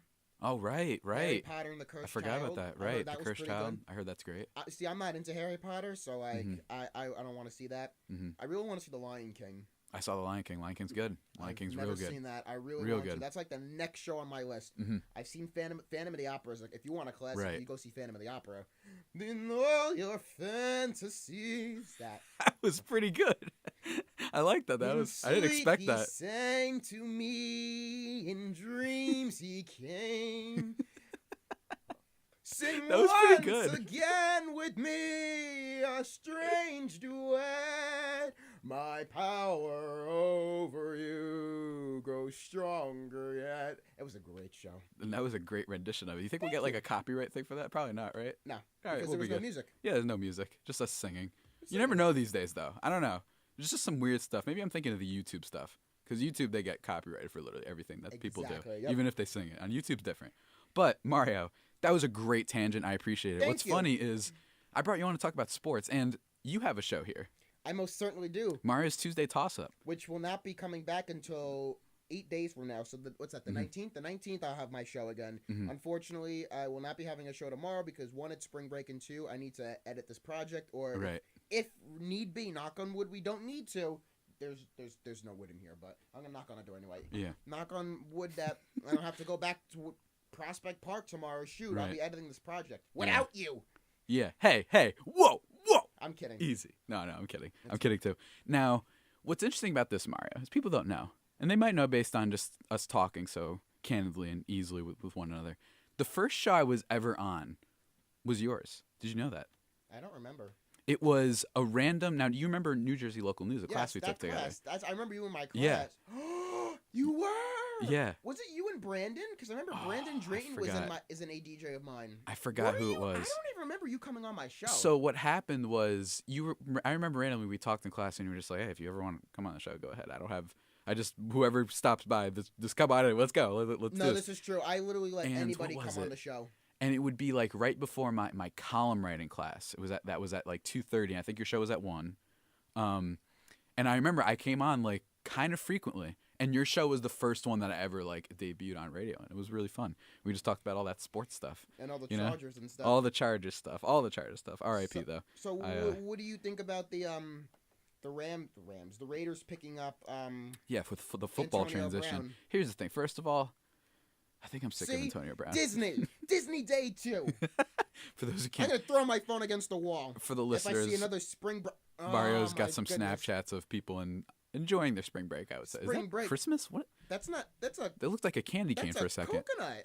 What is that on the side? I thought I saw a candy cane there. Those are cherries. That's just a straw. Yeah, no, that's all right, but it looks like a candy cane. That's or whatever. okay. This person's in Newark, so I feel better now. Okay, there you go. I'm literally going through my Snapchat. Carry on. I'm listening. No problem. But yeah, I mean, I think I'm sick of Antonio Brown, dude. And I don't like saying this because I'm always like a pro player guy. I'm really just sick of it. I can't take it anymore. It's like, bro, here's the thing. Antonio Brown, great player. Obviously, I don't want to get into all that. He's great. He's like the best receiver in the league. Whatever. Mm-hmm. Okay, he's great, and he's probably going to improve that offense on the Raiders quite a lot. But it was just the way he left was a little bit much, and some people compare this to Beckham. And my thing is, Beckham, his only thing is he doesn't like to lose, and maybe he throws a tantrum when they lose. Antonio Brown's been on a team that's won like 12 games every year, and he's like freaking out and calling people Uncle Toms, which was really, kind of interesting. That's not nice. That was that. Hey, I'm not even talking about the validity of it. And what I'm just saying, he really had quite the media circus this offseason, ever since they got eliminated from playoffs. I mean, he even played in that last game that they had, which I don't even remember if they won that or not. And I think they lost, right, to the Ravens? Yeah, that eliminated them from playoffs. They lost that one, and he wasn't even like playing in that game, which is crazy. He was on my fantasy team, Antonio Brown. Oof. My fantasy season this year, bro. Wow. It was awful. Mine was awful. Mine was bad, and I did not deserve to make the playoffs, but I did. Who made the playoffs without Le'Veon Bell when they drafted him first overall? This guy. I'm a legend out here, boy. If my Cavaliers listening, get at me, bro. Hey, you can't beat me in fantasy. Do you remember man. when Antonio Brown was on the Bills for like 6 hours? Okay, let me talk about that real quick. So I came out of, which I'm going to talk about later on the show, I came out of watching Captain Marvel. Oh, what'd you think? On Thursday. Did you hear about the girl? The Which star one? of the show? What's her name? What, Brie Larson? Brie Larson. She was at the. She was in Clifton. She was in Clifton Common. My friend was in that theater when she just stopped in. Really? Yeah. That's amazing. I mean, I got a text from Robert O'Connor, if you remember him. He was like, "What?" Like he like freaked out. He's like, "Don't tell me." I was like 3 blocks away from seeing Brie Larson in person. Carry on about the Bills. I don't want to get into too much. I'll get into it later. But we get out of the movie, and my friend's like, he got traded to the Bills. When you hear AB to the Bills. And I laughed like hysterically at first because as someone who's just kind of tired of the Antonio Brown circus, because it's all him, it's not like this is like the Kyler Murray thing, which we could talk about later, where it feels like it's nothing he's said, really. It's just the media is just kind of gravitating towards this guy. It's really weird with him. Antonio Brown's, like I said, the Uncle Tom thing, the Instagram lives, the attacking Ben Roethlisberger seemingly every week, which, by the way, I support. I do not like Ben Roethlisberger, but still, like, this is what happened, right? And then for him to get traded to the Bills. Now, remember when Kawhi got traded to the Raptors this summer, Kawhi Leonard? Yes. And that felt like you want to go to L.A.? Have fun in Toronto, which I think he's having quite a lot of fun, so maybe that backfired. They're, like, in first place. They're second, I think, right now. Mm-hmm. But with this, I have to admit, man, I thought it was so karmically great at first when he got traded to the Bills. I was like, no way. Because I was just imagining his face for him to go from Pittsburgh Steelers to the Buffalo Bills, having Josh Allen throw you inaccurate passes every game of the year. That would have been fantastic. I know, but right? Now he's going to the Raiders. Now, I have a question for you. What you got? Do you think that this is because his contract is, I believe, a 3-year, $50 million with $30 million guaranteed, really? Which is quite a lot. Yeah, it's quite a lot. Now, personally, I think that's absolute rubbish that we have non-guaranteed contracts. It's stupid, and fix that. Doesn't make any sense. But it's a lot of money for a wide receiver, especially one at 31. Here's my thing. I think that the Raiders, I don't think this is something John Gruden had the most input in. No. Conspiracy theory time. Because he's been trading all these guys. I think that the ownership stepped in and was like, listen, we're not doing no rebuild, trading every star player we have when we're moving to Vegas. That's not how we're going to sell this. You know what I mean? So what we're going to do is we're going to have Antonio Brown on the team. And Mario. And. I bet you they signed Le'Veon Bell too. No. Mic drop. No. This girl's in Miami. What are you talking about? I don't care. Cool. Have fun in Miami. Yeah. Welcome to Miami. So what do you think? I think that they might be doing that thing where, and if they pay for Le'Veon Bell, by the way, good luck trying to fix the rest of your team. I don't think he's gonna make it go on the. I don't see him on the Raiders. It would be really funny though He'd if be they on the decide Bills. like let's just be the Pittsburgh Steelers, a quarterback who's kind of questionable at this point in his career. Well, did you see Danny Amendola just got traded from the Dolphins to who was it? The Pats? No, it wasn't the Pats. No, he was not. When did that happen? Today? This morning. Oh, I didn't see it. He got traded. He left Miami. I forgot. Was it the Rams? I don't remember. Let me look it up real quick. Look it up real quick. I don't remember who it was. Danny Amendola. Detroit. They signed Detroit. to a 1-year deal. Okay, I was right. It wasn't. All right. I knew he left Miami. Yeah, so still irrelevant. Have Still fun. relevant. The Giants just traded away Olivier Vernon. Yeah. And they got, I think, somebody from the Browns defensive line or something, or I don't remember where. You know, it was really funny, that report that they were shopping Beckham and that they offered him to the Pats or whatever. Mm-hmm. That's hilarious for two reasons. One, I don't know why they're trying to trade Beckham. Now, you're a Giants guy. You're a Giants guy, right? Of course. Just making sure. Because, New York, but maybe you could be the Jets guy. I don't know. Jets. Carry on. Hey, fair. I hate the Jets. Carry on. And the whole Beckham situation, I'm really sick of it. What are the Giants doing? This is like the best young receiver the game has ever seen, statistically, and honestly, just use your eyeballs. And I love the idea that they were like, oh, wow, the Pats are interested. That means he must be good. It's like, what? You need the Patriots to, like, confirm that this guy is good? What? I just love the idea. It would be so, not even karmically, but just universally appropriate if the Pats just pick up the Giants, like, best player they've had in, like, 10 years. And I wouldn't be surprised, to be honest with you. Offensively, at least. I know they've had some great defensive players, too. But it would have been hilarious if they traded him. Just the Patriots being like, oh, the best young receiver in the history game. Yeah, we'll take that. Thank you. Please, we'll give you whatever you want. Shut up and take my money. Yeah, shut up and take. Exactly. It's the purest embodiment of that meme. I don't know why the Giants are so keen on not making good football decisions anymore. Do you have any, like, it's not reason for this? Well, why are they doing this? I'll tell you one thing. We can't blame Jerry Reese anymore because he's gone. Yeah, I know. We have to blame, what's his name? David Gettleman? Gettleman, yeah. Gettleman? I don't know his first name. It's like Dave or Dan or something like that. But I saw that report and I was like, that's hilarious. I can't. They are so. The league is lucky that the Pats didn't just. Yeah, I can see Belichick right now just being like, yeah, sure, we'll take your best player in like 10 years. Yeah, why not? He's terrible. Like, he probably is doing the leaks. He leaks things like what Beckham wants to get traded. That's what I would do. What would you feel if it was Barkley in that situation and not Beckham? At least the position isn't as valuable. True. Like, you look at the league, there's just a dearth at running back in terms of there's like 3 that might make an impact. I think that's Bell, I think that's Gurley. I think that's Barkley. Mhm. Barkley's tremendous. But it's just we keep seeing. I mean, look at Todd Gurley right now. He's got that arthritic knee thing. We're just seeing maybe that's just the last position you want to commit to, on offense at least. That just seems like the one. Wide receiver is still super important. The game, more stats are showing you got to get first downs. Best way to do that is throwing to a wide receiver, obviously. Yep. And so those are super important. That's not changing. But the running back, we're just seeing, man, like, not that they're totally useless. Don't get me wrong. Mhm. But would you rather, for example, have drafted with that pick a quarterback? No, I personally like It's Barkley. Don't basically- get me wrong. Would you rather do that, or you draft a quarterback and then they get Nick Chubb in the second round? You know what I mean? So that's the difference. Is it that big of a difference, the elite tier versus the great tier of running backs? It's becoming more, maybe not. You know, it's becoming more and more like that. Well, I think the Giants are going to draft the quarterback in the first round. What's this guy's name? Dwayne Haskins from Ohio Yeah, Haskins. State. I have a feeling he's going to be getting. I think that's going to be happening. Mhm. To be honest with you. For sure. Now, here's the thing with Haskins and all that. I mentioned how sports are driving me insane on my Twitter and Instagram. Me too. That's man. how that's how I named this segment. Mario, I hate with every fiber in my body the NFL Combine. Why? It makes me want to kill a man because it's pointless. Makes you wanna Why am I kill a getting man. number one AP, not even AP, but like ESPN breaking news alerts that Kyler Murray is 5'10"? What is going on? That's not newsworthy.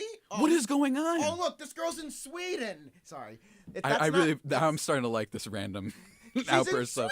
Sweden. Yeah, you should just keep doing that out of context. I'm going to. That's random, though. That's not newsworthy. But I keep seeing that is what I'm saying. I'm not saying that it is. It's not. What are we doing? They're like, this one coach said that he's this and this and that. I'm like, the combine's like, isn't the draft in like a month? What are we doing? The draft's like at the I end got of an April. idea. Look at how they played. I don't care about his pro day and him throwing wide open wide receivers. I don't care. It's a workout. What is going on with us? It's like tryouts, basically speaking, in a way. The combine is so atrocious. We don't do this for any other sport where the prospects, it's national news, sports-wise anyways. They do it for the NBA. Yeah, but is it making as many news for like a month as the NFL Combine does? No. That's my problem. The NBA draft at least... Well, maybe this year because with Zion coming out. Yeah, and at least the NBA draft sometimes has like overseas prospects. So there is like we actually just want to see him here. Like at least there's a little bit of an excuse. The Knicks are going to for tank football. for Zion. Yeah, they are. Everybody's tanking for Zion right now. No, the Knicks are especially. Yeah, the Knicks are especially. It'd be really funny if... They don't pick Zion. What would be... No, they'll pick Zion. What do you think is like... What would be the most unworthy team to get Zion from like the Probably lottery? Phoenix. Yeah, right. Phoenix. They just fired their GM. The Lakers. For no reason. The Lakers would not deserve for sure. Cleveland. Oh, no. Oh, no. I can picture that. Right? How many times have they lucked out getting these top overall picks for no reason, basically? I hate that. Like, who deserves it? The Knicks. They deserve it more. I don't think that they've done anything to suggest that they're a prepared and apt organization, but they haven't had it in like forever. You know what I mean? So at least I think they the have that last excuse. time the Knicks had the number one pick is when they drafted Patrick Ewing back in the 80s. Yeah. 84, I You think. might be right about. I think you're right. Yeah. So it's been a while at least. The Knicks have the worst record in Memphis, the NBA. I think, deserves it a little bit. Not the Memphis. I'm just trying to think of teams that deserve Dallas? it more. Dallas has just been a really well-run organization. The At Knicks least when it comes to basketball, let me stress that. 30. Other stuff is The bad. Knicks are 13-54, and that's the worst record. And the second worst record is the Cavs at 16-50, and the Suns at 16-52. The Nets, though, if the season ended today, they make the playoffs, and they would play the Raptors. You know what would be funny? The dream scenario was if the Nets made the playoffs and played the Celtics and then beat them. That would be the dream, ultimate circle of life moment. Man, that would only happen if the Nets would somehow make the 5 seed or the 4 seed. Yeah. If it's right What are now. the Celtics right now? They're 5th. So They're the 5th, season yeah. ended today. This is the standings. Because the Celtics just had a meltdown and fell back in the standings. So Yes. Now this is. I'm just gonna read you the playoffs matchups if the season ended today. Mhm. The Bucks would play the Heat. The Raptors would play the Nets. The Sixers would play the Celtics. No, wait. The Sixers would play the Pistons. Excuse me. And the Pacers would play the Celtics. I'd much prefer to see a Sixers-Celtics matchup than a Pacers-Celtics matchup. I mean, the Sixers-Celtics thing is probably the worst case scenario for Celtics. I mean, the Sixers fans. Mm-hmm. Just because for some reason, I don't think we've had an explanation for why Philly is completely incapable of beating the Celtics. Like, even when they've kind of had a really, like, up and down year, and they're starting to get a little bit better now. And they might not need Kyrie Irving. That's weird. Hey, you know what? Oh, that's another thing. Let me just rant on this real quick. I said this from the beginning, and I hate being that sports guy who's like, I told you so, because we all get things wrong. That's what happens in sports. It's impossible to predict everything. Yeah. I don't like being the I told you so guy. But I've been saying for a while personally, here's my problem with sports, Mario. I've just been going on a lot of rants, and I'm losing my mind. I'm going to see if anybody else is traveling somewhere. Why is it that players' skill... Oh, look, this girl's in Naples, Florida. And look what she says. Never want to come home? Well, you got to come home. This girl's in New Smyrna Beach. Where is that? I don't know. I don't know either. This is great. I'm going to Google Maps it. Carry on about your rant. But here's my problem. Why is it, this especially happens in basketball, Florida. Why do players suddenly become, we say that they're better players now when they're playing well on great teams? Here's the thing with Kyrie Irving. He's always been pretty talented and great. Why is it that he played 25 games or whatever, like last year with the Celtics, and people were like, yeah, that's a top 3 point guard now? I'm like, whoa, hold on. Why is it that now this happens? He's on a great team now with more than just one guy. You know what I mean? Kevin Durant. Why is it that his legacy went infinitely higher, and now he's the number 2 best player in the world next to LeBron after winning a championship? He already was. What are people doing? I'm like yelling now. What are people doing? Sorry for breaking everyone's eardrums if I did. What are, like, I just can't take it anymore, Mario. There's so many dumb narratives. And speaking of LeBron, the best player in the world, you know what's another one? Well, first of all, you know what was awkward? The Michael Jordan passing. Not passing as in he died. Him passing Michael Jordan the all-time scoring list. I don't know if you saw that. Didn't you feel like and even if you didn't see it, doesn't it feel like there's a little awkward vibe? Because everybody's like, yeah, this is great. Hey, he's one of the best. And also, look what happened to the Lakers this season. They're like out of the playoffs and Good. The 11th seed. It's like if he I'm passed tired of it. seeing LeBron James in the NBA Finals. Heck, Yeah. the playoffs without LeBron James, even better. It'd probably be like the Warriors. I would have liked the playoffs with LeBron, but I don't need him seeing Probably the be finals like the again. Warriors Bucks or something, or the Warriors Celtics. I'd like to see the Toronto Raptors in it. Yeah, I that'd really be fun. would. That'd be fun. I feel bad for the Raptors because literally just because they're the Raptors is the only reason that they can't get people. It's just, to me, it's stupid that all these players, if they really wanted to win, you should have gone to Toronto, who is the team that has been the number 1 seed or number 2 or number 3 consistently for like 8 years now or whatever it is, but nobody goes there. Like, they have to trade for everybody. That's just a really well-managed team anyway. So I give them props for that. They're not like this marquee place, even though, and I understand why, like there's some, you know, it's like kind of another country and there's like double taxes or whatever. Like I understand that. Yeah. But it's unfortunate that Jimmy Butler won't sign there, that Klay Thompson probably won't, like they won't get free agents just because they're there. Meanwhile, the Lakers are going to stumble into getting LeBron. The Sixers, or not even the Sixers, but like I can't name any other teams right now. That just stinks to me. But yeah, I wouldn't mind seeing the Raptors finals. As we just passed stop the hour here on 90.3 WMSC Upper Montclair, talking about random sports topics. Can I Go do ahead. the Western Conference now playoff matchups? Yeah, what is it? Remind me. If the season ended today, this is what would happen. The Warriors would play the Clippers. Interesting. The Nuggets would play the Spurs. Another interesting matchup. I didn't realize the Nuggets were as good as I think they were. They're actually They're only a game and a half behind Golden State. That's interesting. Rockets would play the Jazz. And the Thunders would play the Trailblazers. That's a dub. The Thunder and the Trailblazers are the exact same record, Oh, that's 40 a fun and 26. And also the Spurs and Clippers have the exact same record as well. We don't need the Spurs in the 38 playoffs. and 29. Mm-hmm. So, I'm tired of seeing Spurs. And the Kings are 11 and a half games back. So they're only 4 games back of the final spot. And the Timberwolves are 6 games back. And the Lakers are... Poor I don't want Timberwolves. to talk about the Lakers anymore. Yeah. I mean, here's the thing. I have a question for you. Because we're involved in sports a lot, and we pay attention to these things. Do you think that him missing the playoffs, the Lakers, and like LeBron, do you think this has like a legacy impact? Because I personally do. I think that the narrative, and It's you're going to get be a lot of pieces. Michael Jordan going to Washington. Remember when he played for the Wizards? Right, but I think I'm looking at it more of this perspective. I think that there's going to be a lot of think pieces. You know how sports things can get sometimes. A lot of opinion pieces that are like, you guys, is this your king? You know what I mean? Like the Killmonger thing for Black Panther. Oh my goodness! I can't wait to see the memes that come out of this. I think that what people are going to be talking about is you made the finals 8 straight years in the East, went to the West, all of a sudden you couldn't even make the playoffs.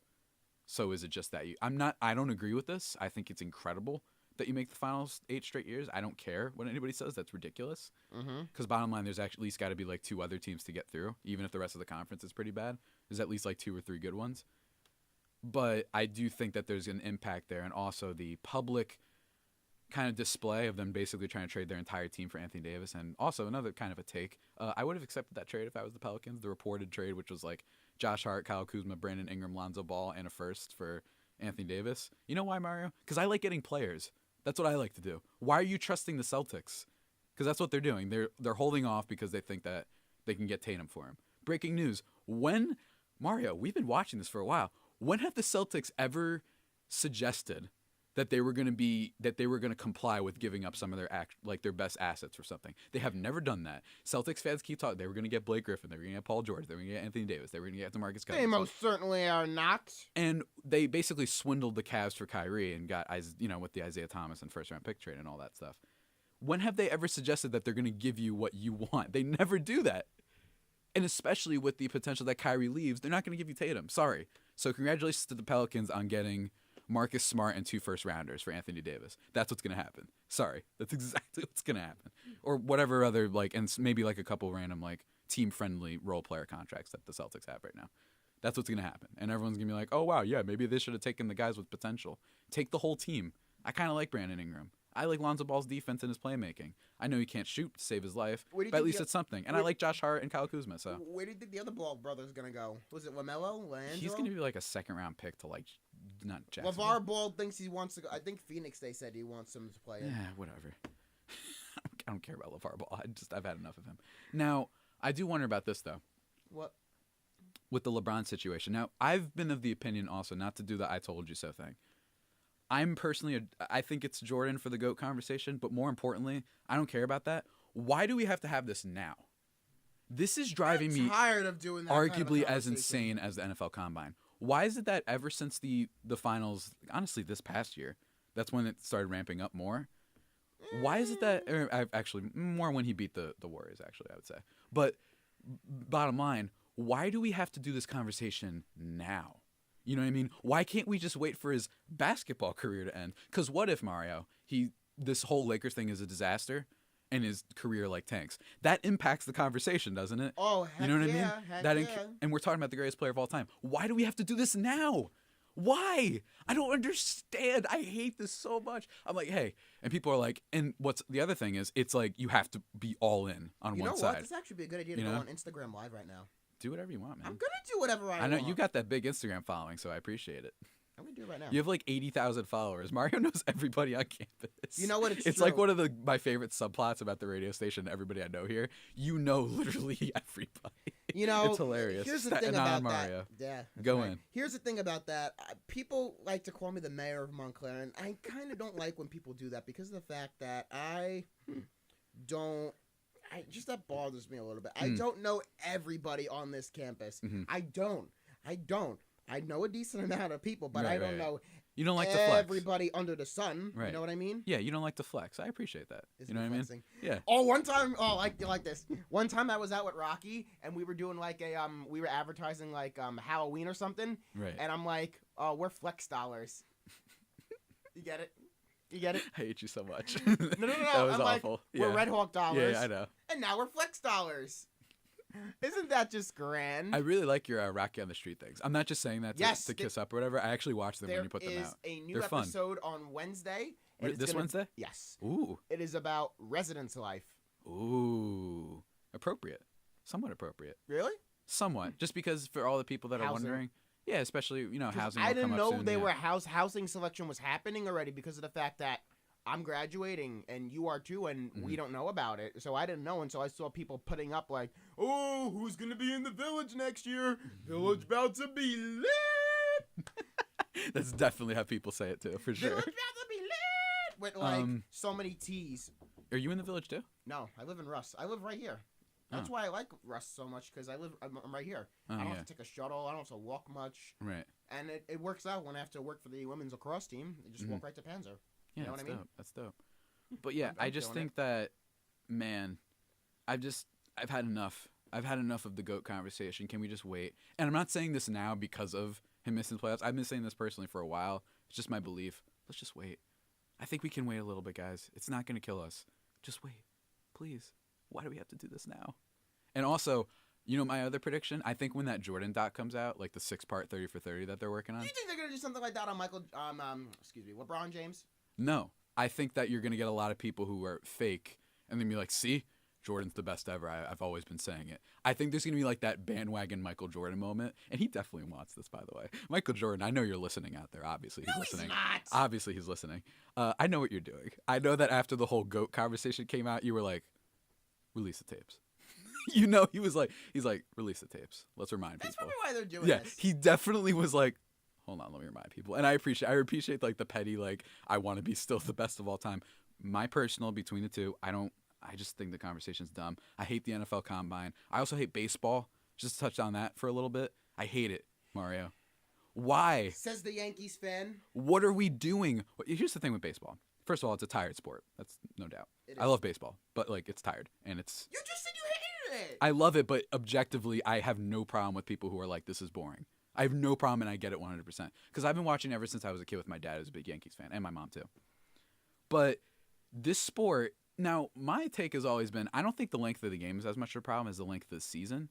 I think there's a problem that they're like, hey, Yankees Red Sox tonight, or Yankees Blue Jays, Yankees Orioles, whatever the division rival game is. It's the division matchup. That's a big deal, right? And every other sport, that's a big matchup. But then I'm always like, all right, cool. I'll see them play them again in like 2 weeks. And then a week after that. And then probably 2 weeks after that. They're going to play them like 8 more times this year. Yeah. And also, but it's the debut of James Paxton, right? That's going to be a thing. He's actually Yankee debut. They actually already announced the opening day stars. It's going to be Tanaka, right? That makes sense. Paxton, and Hap because Severino's hurt. Yeah, and J-Hap was all right for us. I don't know where CeCe's going to be in there. Usually, I think he's 5th, so I think the 4th might be some random. I forgot who it is. I don't know. But bottom line is, I see that. What was I saying? Did you just like opera sing your yawn? I always do that. That was actually really cool. Yeah, I'm a Yankees guy, but I just watched this and I don't think it's the length of the game. I think it's the length of the season. Why do I care about? And then I love PTI. Not to rip on people. Pardon the interruption. I love PTI. Fun fact. Love Tony Kornheiser, Mike Wilbon. I like Lee Corso. I've been out on Mike Wilbon a lot lately. I still love the show, and the two of their dynamic is great. I don't know if Mike Wilbon watches sports anymore. I'm really convinced he just doesn't know what's going on, and he's out of touch, and he's an old man that doesn't want to put any effort into anything in terms of understanding how the world works. That's a big mood.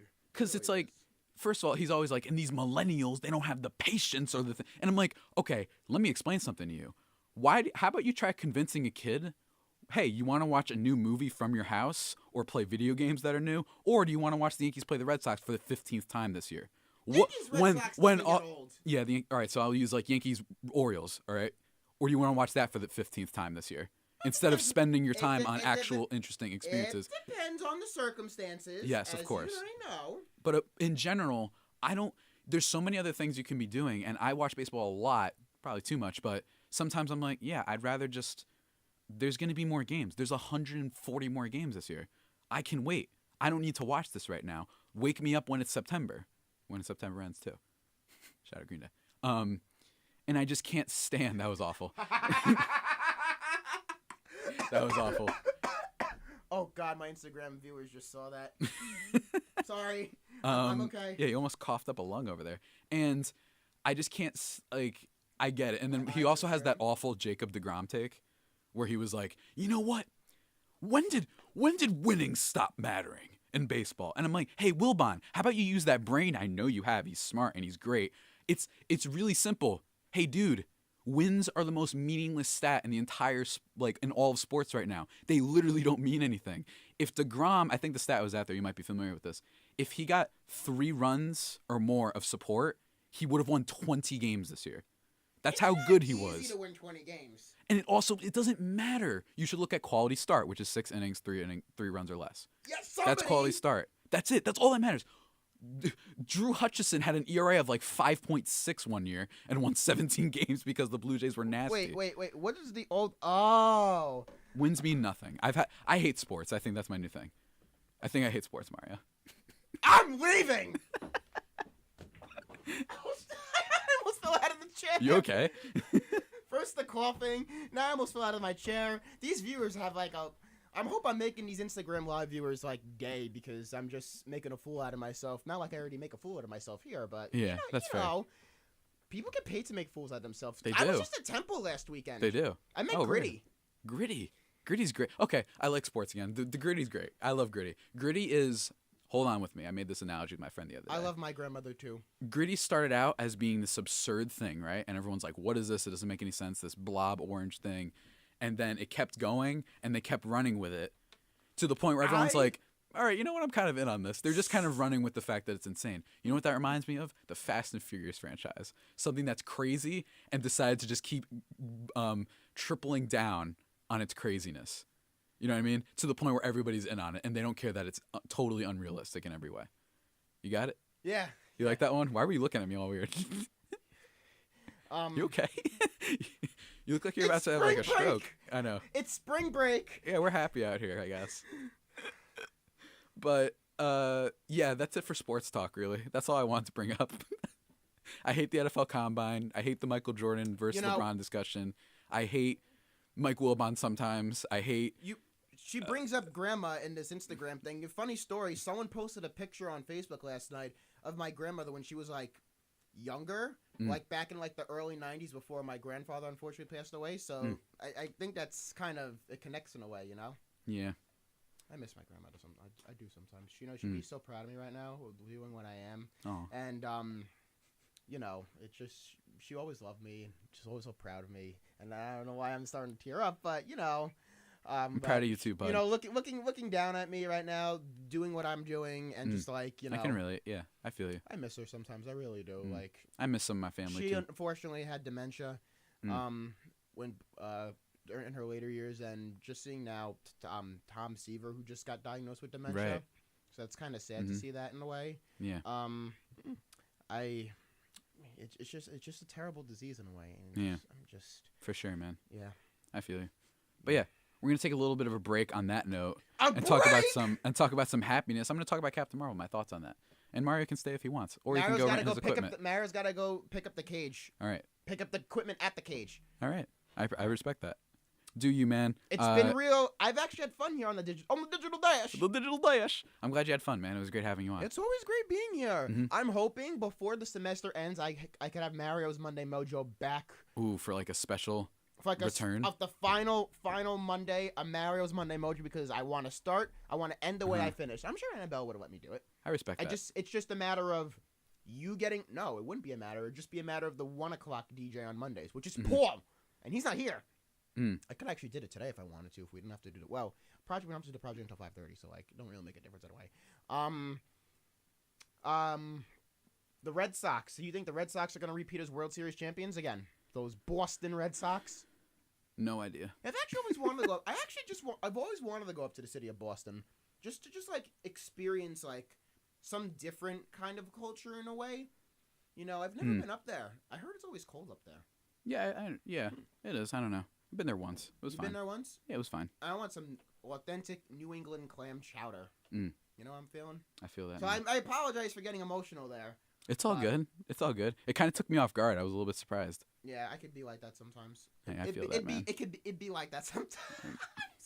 We're all crazy out here. But yeah, guys, we're going to take a little bit of a break, and when we get back, I'm going to give my thoughts on Captain Marvel. I've been talking a lot this show, by the way. There's a lot of talking going on. So let me take a little bit of a break. And when we get back, I'm going to talk about my thoughts on Captain Marvel. And then we'll conclude the show with a little tribute to, not this Mario too, but Mario. It was Mario Day yesterday. Yeah, I know. That's why I'm talking about it. I put it on my story. I know. You were really excited about that. All right. But stay tuned, guys. Listen to 90.3 WMSC, Upper Montclair. What's up, everybody? We're back here. 90.3 WMSC, Upper Montclair. Hope everybody's having a good day. Just talk some sports. Got really loud, too. But now we getting real quiet. Getting real quiet for some movie talk. That's right. Javier is me. We're talking about Captain Marvel, which I saw last Thursday. It was quite the movie, let me tell you, folks. And I have some thoughts. And I have some thoughts about the issues that have kind of propagated or spawned from the release of the movie. But let's just talk about the movie by itself first. So Captain Marvel came out March 8th, International Women's Day also. Great holiday. Highly recommend everybody checking it out. 9 out of 10. No, 10 out of 10 actually. Dope holiday. The film was directed by Anna Boden and Ryan Fleck and stars, of course, Samuel Jackson, Brie Larson, Ben Mendelsohn, Lee Place, Clark Gregg, and Jude Law, amongst many others. So, yeah, here's the thing. I'm just going to come out swinging. I thought the movie was fine. I thought that it was, in a lot of ways, your picture-perfect kind of example, the purest embodiment of a fine, regular, good old Marvel movie. And what I mean by that is I think there were some pacing issues. I think there were some it didn't feel, some of the humor was off in my opinion, and just in general, I feel like the movie wasn't very bold. I thought that there were a lot of moments in it that felt good, but I feel like the story it was trying to tell, kind of Carol Danvers, the main character who becomes Captain Marvel, of course, played by Brie Larson.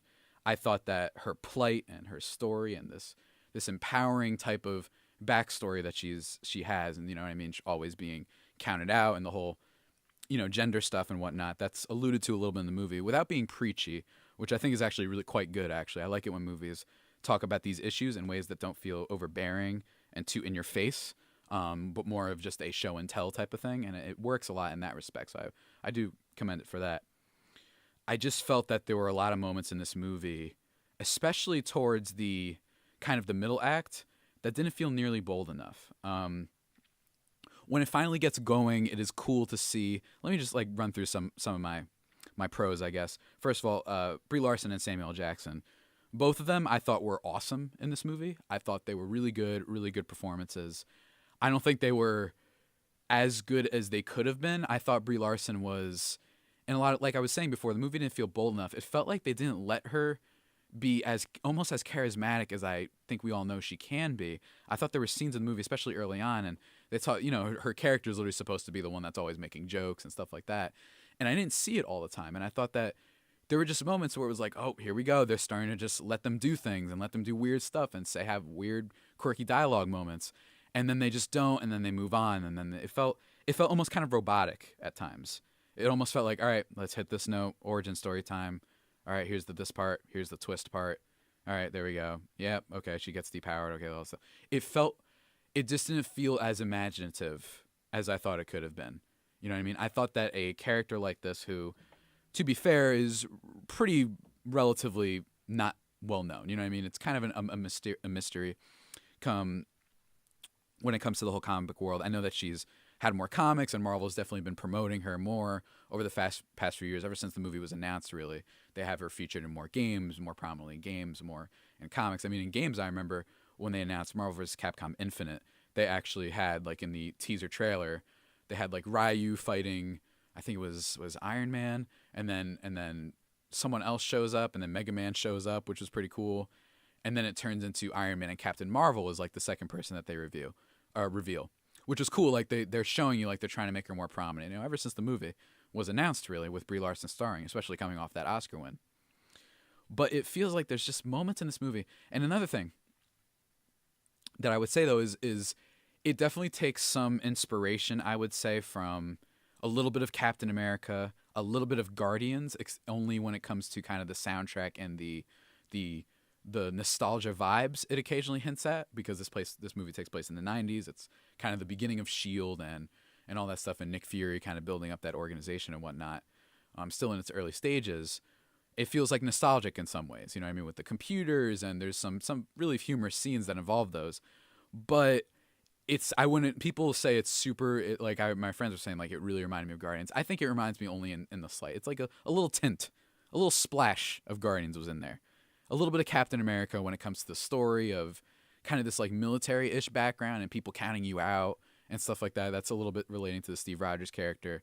And then a little bit of mystery behind her backstory is kind of what the movie plays off of. Almost kind of reminded me of a Total Recall, I would say, is what it reminded me of. Just this mystery like kind of about where you come from and why is everybody turning against you, or why is everybody with you and what's going on and why everything looks so familiar and whatnot. I don't want to get into too many spoilers. The movie did just come out. But I thought that was, that's how I would describe the movie. It was like Total Recall crossed with a little bit of Guardians and a little bit of Captain America. That's my random synthesis, little amalgamation that I came up with right now. But I would also say that in terms of some other good things, the movie is visually striking at times, specifically with the outer space kind of Kree worlds that they show, which is where she's part of and where she kind of wakes up and is a part of this like noble warrior hero is the line that they show in the trailer, which is kind of what they are. And they're trying to stop these Skrull things, which are super dangerous because they can just straight up change their bodies into anybody. Meaning it's basically a lot of copies of Mystique from the X-Men franchise. They can just make themselves look like everybody. It's really hard to tell who they are, and they're conquering planets and all this stuff. And that's what's part of it. And I think that at times that looks really cool. And I think that when she is in like her full power, like she's really using her superpowers. And yeah, not that this is a spoiler because they said that this was their plan. She is definitely one of the most powerful like characters that the Marvel Cinematic Universe has shown. It's right up there with like Thor and Iron Man from his Infinity War version of Iron Man anyway. She's definitely up there, and they really showcase that really well. And one of my fears was heading into the movie, I was worried that they would make her a little bit overpowered. Not to say that Thor is like, but Thor I feel like earned it. You know what I mean? By the time Infinity War rolls around, he's destroying everybody at the end of that movie. But it's like this is many movies in the making, so it felt a little bit more earned. I was always not always like super worried about it because I think Marvel's smart and they know what they're doing.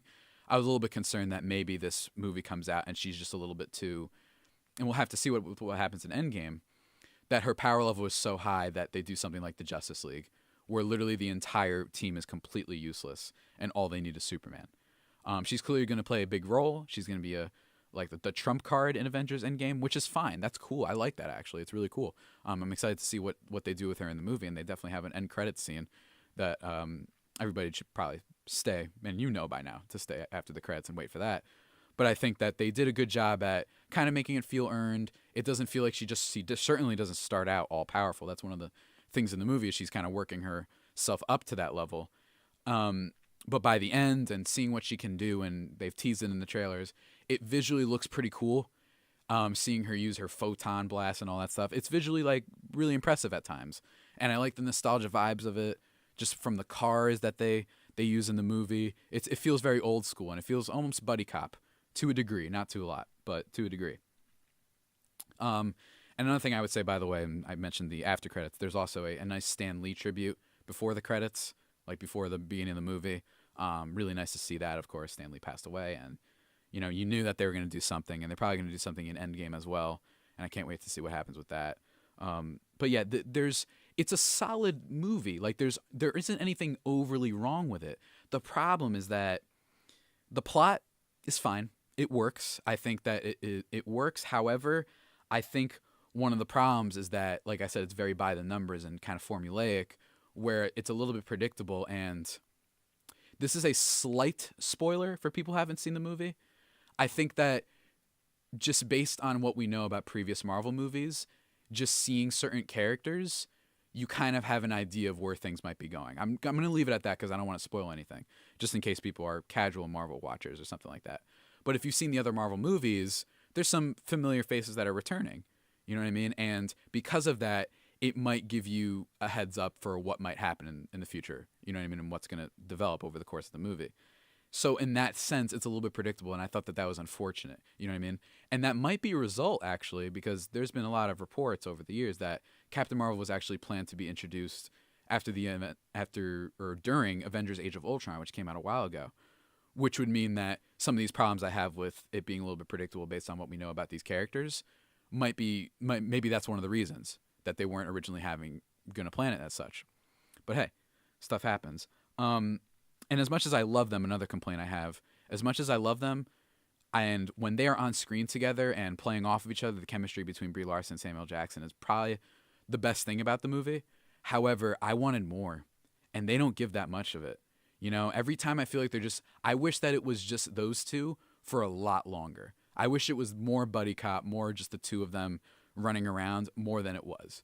Maybe that's just me asking for too much from just that dynamic, and maybe it actually was a lot of screen time that the two shared. I just felt like it could have been more, and there's some other characters introduced in the movie, and I just thought that you could have had a bit less of them and focus more on just those two, and it would have been a little bit cooler. I would also say, what's it called? Like I said, it doesn't feel bold enough. It doesn't feel like it feels like it's befitting to the typical Marvel standard. I don't think it's any better or any worse than like the regular not generic, but the, when you think okay Marvel movies, I think that certain ones come to mind, and this one's kind of in that crop. I haven't figured out where I'm going to place it in my coveted MCU rankings that I did with my friends Rod and Kayla over the summer, but I'll figure that out later. You guys can check that on my YouTube if you'd like, when I did that rankings. I don't know where it's going to fit. I don't think it's one of the best. I liked the movie. I think there are really good parts to it. I think that there are some awesome moments, especially towards the end, with her developing her powers, and a lot of the flashback sequences are really well done, and it's really cool to see just her play and how she's been, treated poorly, being a woman and all that stuff, and being a human being on this earth, and seeing her try and gain that confidence and her overcoming some of the odds and whatnot. I thought that they have this really great like flashback sequence, especially towards the middle too, but in the end, I enjoyed that a lot. You know what I mean? But finding out some of her story, I thought was a little bit predictable, even if the scenes themselves were quite well done. I did enjoy the soundtrack, but it feels a little bit dead. It feels like Samuel Jackson and Brie Larson weren't given as much to do as I thought that they could have been. But like I said, that's not to degrade the movie too much. It is good, and I think you'll be satisfied. I just think that a movie like this, personally, I'm into, I'd call myself a feminist, all right? I would say that, as everyone should be, at least the actual definition of it. But I would say that I wanted more. I wanted this to really be, like, awesome, and I wanted it to be a phenomenal, this is it, like Marvel's Wonder Woman, you know what I mean? And maybe that's too high of a bar to pass, and maybe they didn't want to do that. Maybe they just wanted to be like, hey, we're not trying to be this super empowering movie. We don't want to be this cultural thing. We want to be something different. We want to just be like, hey, guess what? Here's a movie starring a female superhero. And I think there's a profound like message to that. You know what I mean? Just being like, yeah, it's a girl now. Like kind of like not putting too much emphasis on that. Maybe that's what makes it more powerful than putting a lot of emphasis on it and stressing that a lot. And like that's it. I think that I don't really know what else to say. I wish I had some more friends to talk about this with. But, and also there's some nice little Easter eggs and stuff that lend to, if you know a lot about Marvel and the MCU, there's like some references and a couple things explained. There's a cat thing that's involved, which I thought was kind of stupid, personally. I thought it's like kind of like a comedic thing, this cat that they run across, and it's kind of like their pal ally who's just hanging out with them all the time. I thought it wasn't good, and I just thought it was stupid. It was weird. My friend compared it to Men in Black at one point, which, not to spoil anything, but yeah. But yeah, those are my basic thoughts on the movie. Now, I just want to quickly touch on, I already talked about it in the beginning, but I'm going to repeat. The whole thing that's been going on lately with Captain Marvel is that the Rotten Tomatoes like audience score is abnormally low, and it's the result of trolling and overall just sexist, misogynistic behavior. Shocker, right? That's how the internet culture works. It's a shame, and I mentioned this before, everyone should be ashamed that's doing this. And for the people, because sometimes people respond, they say, well, maybe the movie's just not good, and it's not. Guess what? It wasn't a good movie. It's getting its bad reviews what it deserves. I've seen plenty of bad movies that have, average audience scores. Usually it's around 60%, 60, 70%, not 33%, which is what it was at one point. That's pathetic. What are we doing? Really? And anybody who uses the term SJW, by the way, when talking about this movie, just don't talk to that person. They don't know what they're talking about, and that term also doesn't mean anything. It just doesn't. Just because you have a movie that promotes diversity or whatever doesn't make it this SJW thing. All right, that's not how this works, okay? You don't get to decide that the only reason we're featuring groups or people with certain races from historically disenfranchised groups, you don't get to decide that if it features that means that they're trying to promote diversity. No, sometimes they're just trying to have black people in a movie. Sometimes they're just trying to have a woman in a movie. That's what happens. That's how the world works. There's a lot of them, guys. Sorry to break it to you. Not everything is straight, white, male, blue-eyed. All right? If you're trying to do something different, that doesn't mean you're trying to make a political statement. Maybe you are, and guess what? That's kind of good. God forbid we try and say, hey, you know what? We haven't had a lot of female superheroes. They deserve their due. You know what I mean? The whole point of superheroes is that they can do things that regular humans can't. You know what I mean? And what better to, you know what I mean? It's just that I don't want to hear that. So anyone who's saying, oh, it's just a bad movie and all that stuff, let's really think about this, guys. Let's really, really think about this. You know? Are we sure that this is just because the movie might not be good? Like, I want you to honestly look in the mirror and tell me that. You're like, yeah, it's just because the movie's not good. It's getting its bad review. Right. And because Ghostbusters, when that trailer came out, the trailer was so bad that it deserved to be one of the most disliked YouTube videos in history. I dare you to try and convince yourself that that's true. Or that it was just the fact that it was an all-female cast. Was the movie good? No, I thought it was actually bad. I thought it was a bad movie. I've seen plenty of bad movies before when their trailers come out that the dislike and like rating is fine. Not 80 quadrillion dislikes for something that didn't even come out yet. And by the way, the trailer when it first came out was fine. It was an average trailer. You know, so you couldn't really tell it was going to be bad or not. I've just, there's so many dumb conversations that happen around this topic of the trolling and all that stuff, and it's really just pathetic. You know what I mean? This happened with The Last Jedi a bit. Now it's happening with Captain Marvel. It's got a 58% right now, obviously being bumped up by the removal of all the things. We have a problem, guys. Guess what? This was an average movie. It was an average movie. But if you want to tell me, if you want to look me in the eye and tell me that if Captain Marvel was a male character, do you really think that it would have had that 33%? Same movie, just pretend Chris Evans is playing Captain Marvel. Same movie. Same movie. I want you to try, I dare you to look at me and say, oh yeah, absolutely would have had that 34% at one point. Absolutely. No, it's just not true. And that needs to be fixed because I'm getting personally tired of it. It makes everybody who loves these things look bad. As someone who loves superheroes, loves comic book stories, and loves seeing the diverse characters that I know this universe is capable of, and the stories that it's capable of telling from different perspectives, a la Black Panther, for example, it looks bad. And when people look at me, you know, girls, if the two that ever talk to me, that if they're like, hey, yeah, it's like problematic and all this stuff, and I'm like, yeah, it is. There's no doubt about that, and they're trying to fix it. You know what I mean? This is a step in the direction. They're trying to feature more female characters. But enough. This isn't no forced diversity. You know what I mean? I know what forced diversity looks like as someone who, you know, watches a lot of movies and whatnot. And this isn't that. They're bringing a character to the live screen. It was fine. And some people love the movie, by the way. And a lot of critics like the movie a lot. Now, and I have a lot of problems with critics a lot of times because personally I think that there was definitely an agenda when it came to Black Panther where only some, I think that movie is phenomenal. I will debate anybody about that. It is a great, great film. Not just superhero, not just comic book. It's a great film. But I saw some critics that was like, you gave an F score to every single Marvel movie, maybe a D+ or whatever, but then you gave an A- to Black Panther? It just makes me suspicious. Because if you're going to hate all of these things that much and say that there is this great parody and that Black Panther is cinematic masterpiece and everything else was garbage, then I'm looking at you and saying you might have an agenda. Not to name names, but there are some critics out there that I've seen for that. Just some suspicions of mine. But yeah, it's really awful. I could keep talking about this for hours. And yeah, anybody who brings up that SJW thing when talking about things immediately turns me off. It should turn you off too. Stop. You know what I mean? Stop. There's a lot of things when it comes to the progressive diversity things that can be a problem. Calling a movie just because it features women and black people an SJW movie, stop talking to me. That's what I have to say about that. Enough. You know what I mean? That's what I have to say about that. We need to fix this. And anybody who thinks that we're getting over the sexist issue, just look at everything I just said and the Captain Marvel review score. You know, go look up the Ghostbusters trailer on YouTube. Please, just please do that. It's a problem.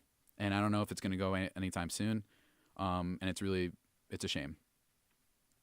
But yeah, guys, those are my thoughts on Captain Marvel and the whole situation surrounding it. You know, just dropped my water bottle just now. We're going to take a little bit of break. And when we get back, I'm going to get happy again. Don't worry, guys. I'm done being evil and sinister or whatever I was doing before. We're going to talk about Mario for a little bit. Not Mario Papa, who was just on the show, but Mario, the Nintendo gaming icon. And just some of my favorite moments from him. Because yesterday was Mario Day, March 10th. So I just want to recount it for a little bit. Not for too long. You know, not a lot of show left. But still, there's still some left. So stay tuned, guys. You listen to 90.3 WMSC, Upper Montclair. As we hit the waning hours, the waning minutes, I guess, of the show. Don't have a lot of time left, but hey, we're going to make it count, guys. That's what we do. We make things count. Just finished talking about Captain Marvel, my thoughts on the movie and my thoughts on the whole kind of controversy surrounding it and how it's just a bunch of contrived nonsense from jerks out on the internet. And now I want to talk about Mario, a very delightful little man. Well, it's not even little man, a great man, I would call him. The plumber. A plumber, or not, maybe he's no longer a plumber. I believe that they confirmed that, actually.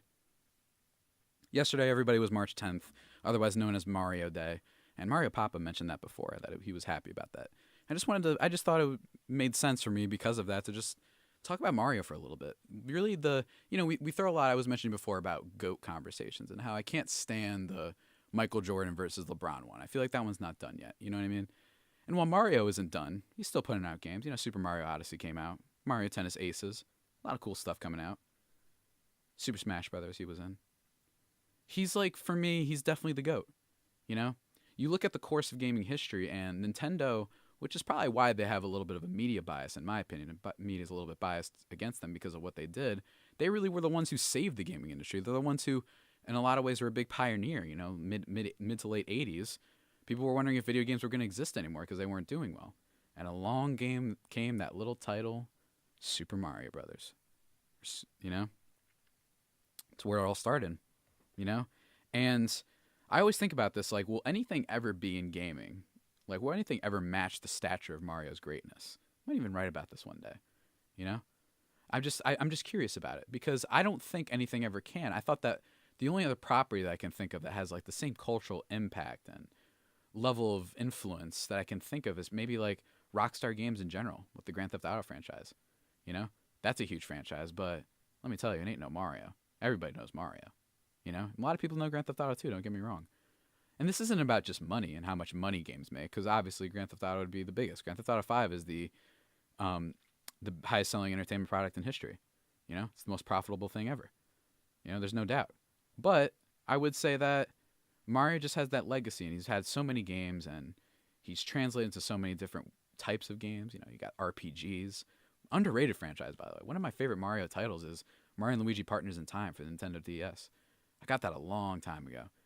And man, I love that game. It actually had a cool story to it. It was a great RPG. It's not as in-depth as, say, a Final Fantasy, but it was good, And it shows that's what's so interesting about Mario is he's kind of immune to this cross-genre thing that happens, meaning he doesn't get worse. He has great games and everything. You know what I mean? He translated to the sports world. He's got Mario Tennis. He's got Mario Golf, which people love. Mario Strikers, which a lot of people liked. Mario Superstar Baseball, And then Mario Kart, of course, which is huge. And then he's been featured, this is more of, I would say, a Nintendo thing and not just Mario, but he's been featured in Super Smash Brothers, He's been in an RPG game. He's been in, he's had Super Mario Maker. He's had the mainline 3D games, which I'll talk about a little bit more in a little bit, He's had Mario vs. Donkey Kong. He's had Mario and Sonic at the Olympic Games. He's even Princess Peach is a big character. I guess I'll throw Super Princess Peach was a thing, the March of the Minis, the Mario Paint, whatever it may be. There's been so many Mario titles that are awesome, and he's great, And when it comes to the mainline games, like I mentioned, Super Mario Brothers changed the gaming industry forever, and it was great. Then you have Super Mario Brothers 2, which was the ultimate, what the heck happened? This is totally not what people expected, but it's actually a pretty good game. And then Super Mario Brothers 3, which in a lot of ways might be the best game ever made, at least in my opinion. Super Mario Brothers 3 is an absolute classic on the NES because it still translates well today. And then, of course, you have the new Super Mario Brothers games, the side-scrolling classic Mario stuff. New Super Mario Bros. Is great. Super Mario World, one of the great SNES titles. Some would argue better than Mario 3. I might be one of those people, too. It just looks better, and it's more exciting. It's one of the all-time classics. All the new Super Mario Brothers games, Super Mario 3D Land. And the 3D games, by the way, one of my takes for the longest time, and this would freak people out.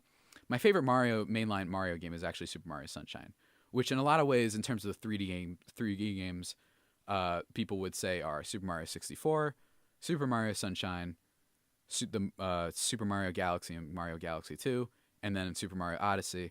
My favorite out of all of those is actually Super Mario Sunshine. It's something that I defend to the death. Not really to the death because I understand that why people like the other games more. But it's just always been my favorite. That's like my hottest video game related take ever, you know?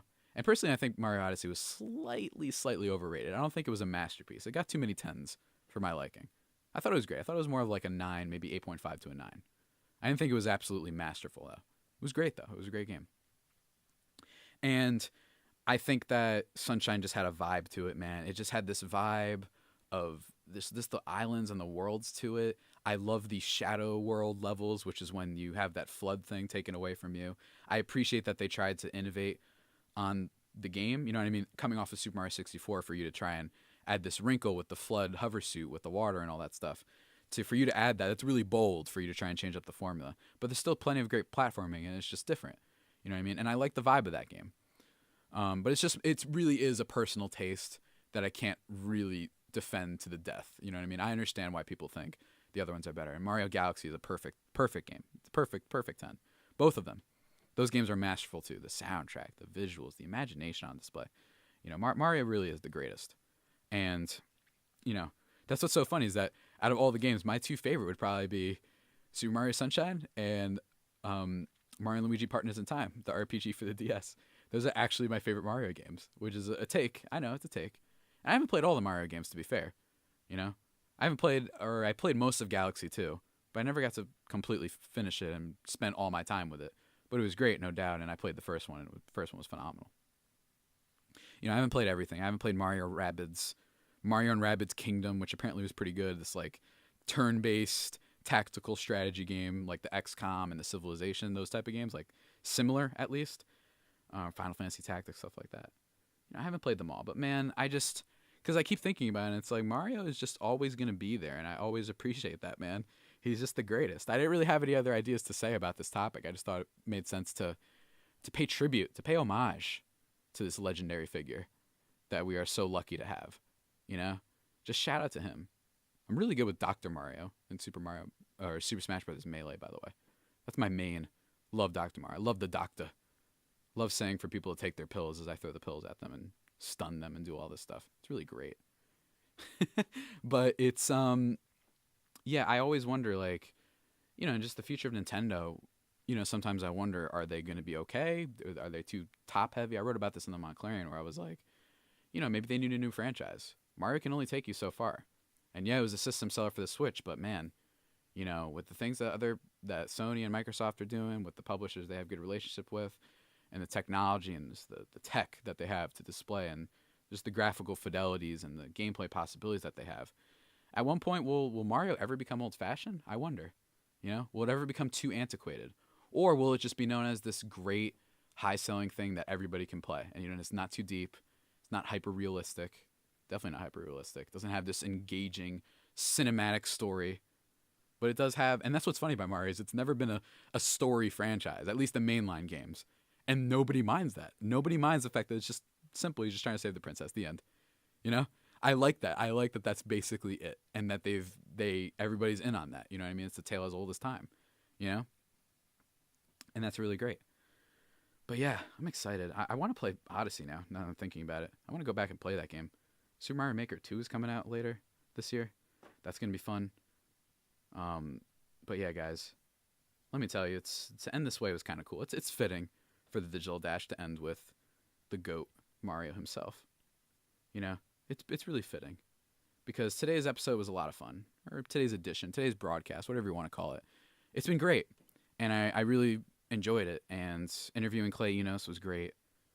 Kind of a star-struck moment just to have someone who's been working on so many great projects, somebody so talented as he is, working on Watchmen and A Star is Born, and of course Wonder Woman 1984, which is coming out. Can't wait for that in 2020. Just to have someone to talk about that craft is really awesome, and I'm honored to be able to do that. You know, this college radio news network world and all this stuff is really cool, and I'm excited, guys, and I'm in a good mood. As despite how much work I have to do over this week, despite the fact that it is spring break, it was supposed to be a break time, I have to admit I'm having fun.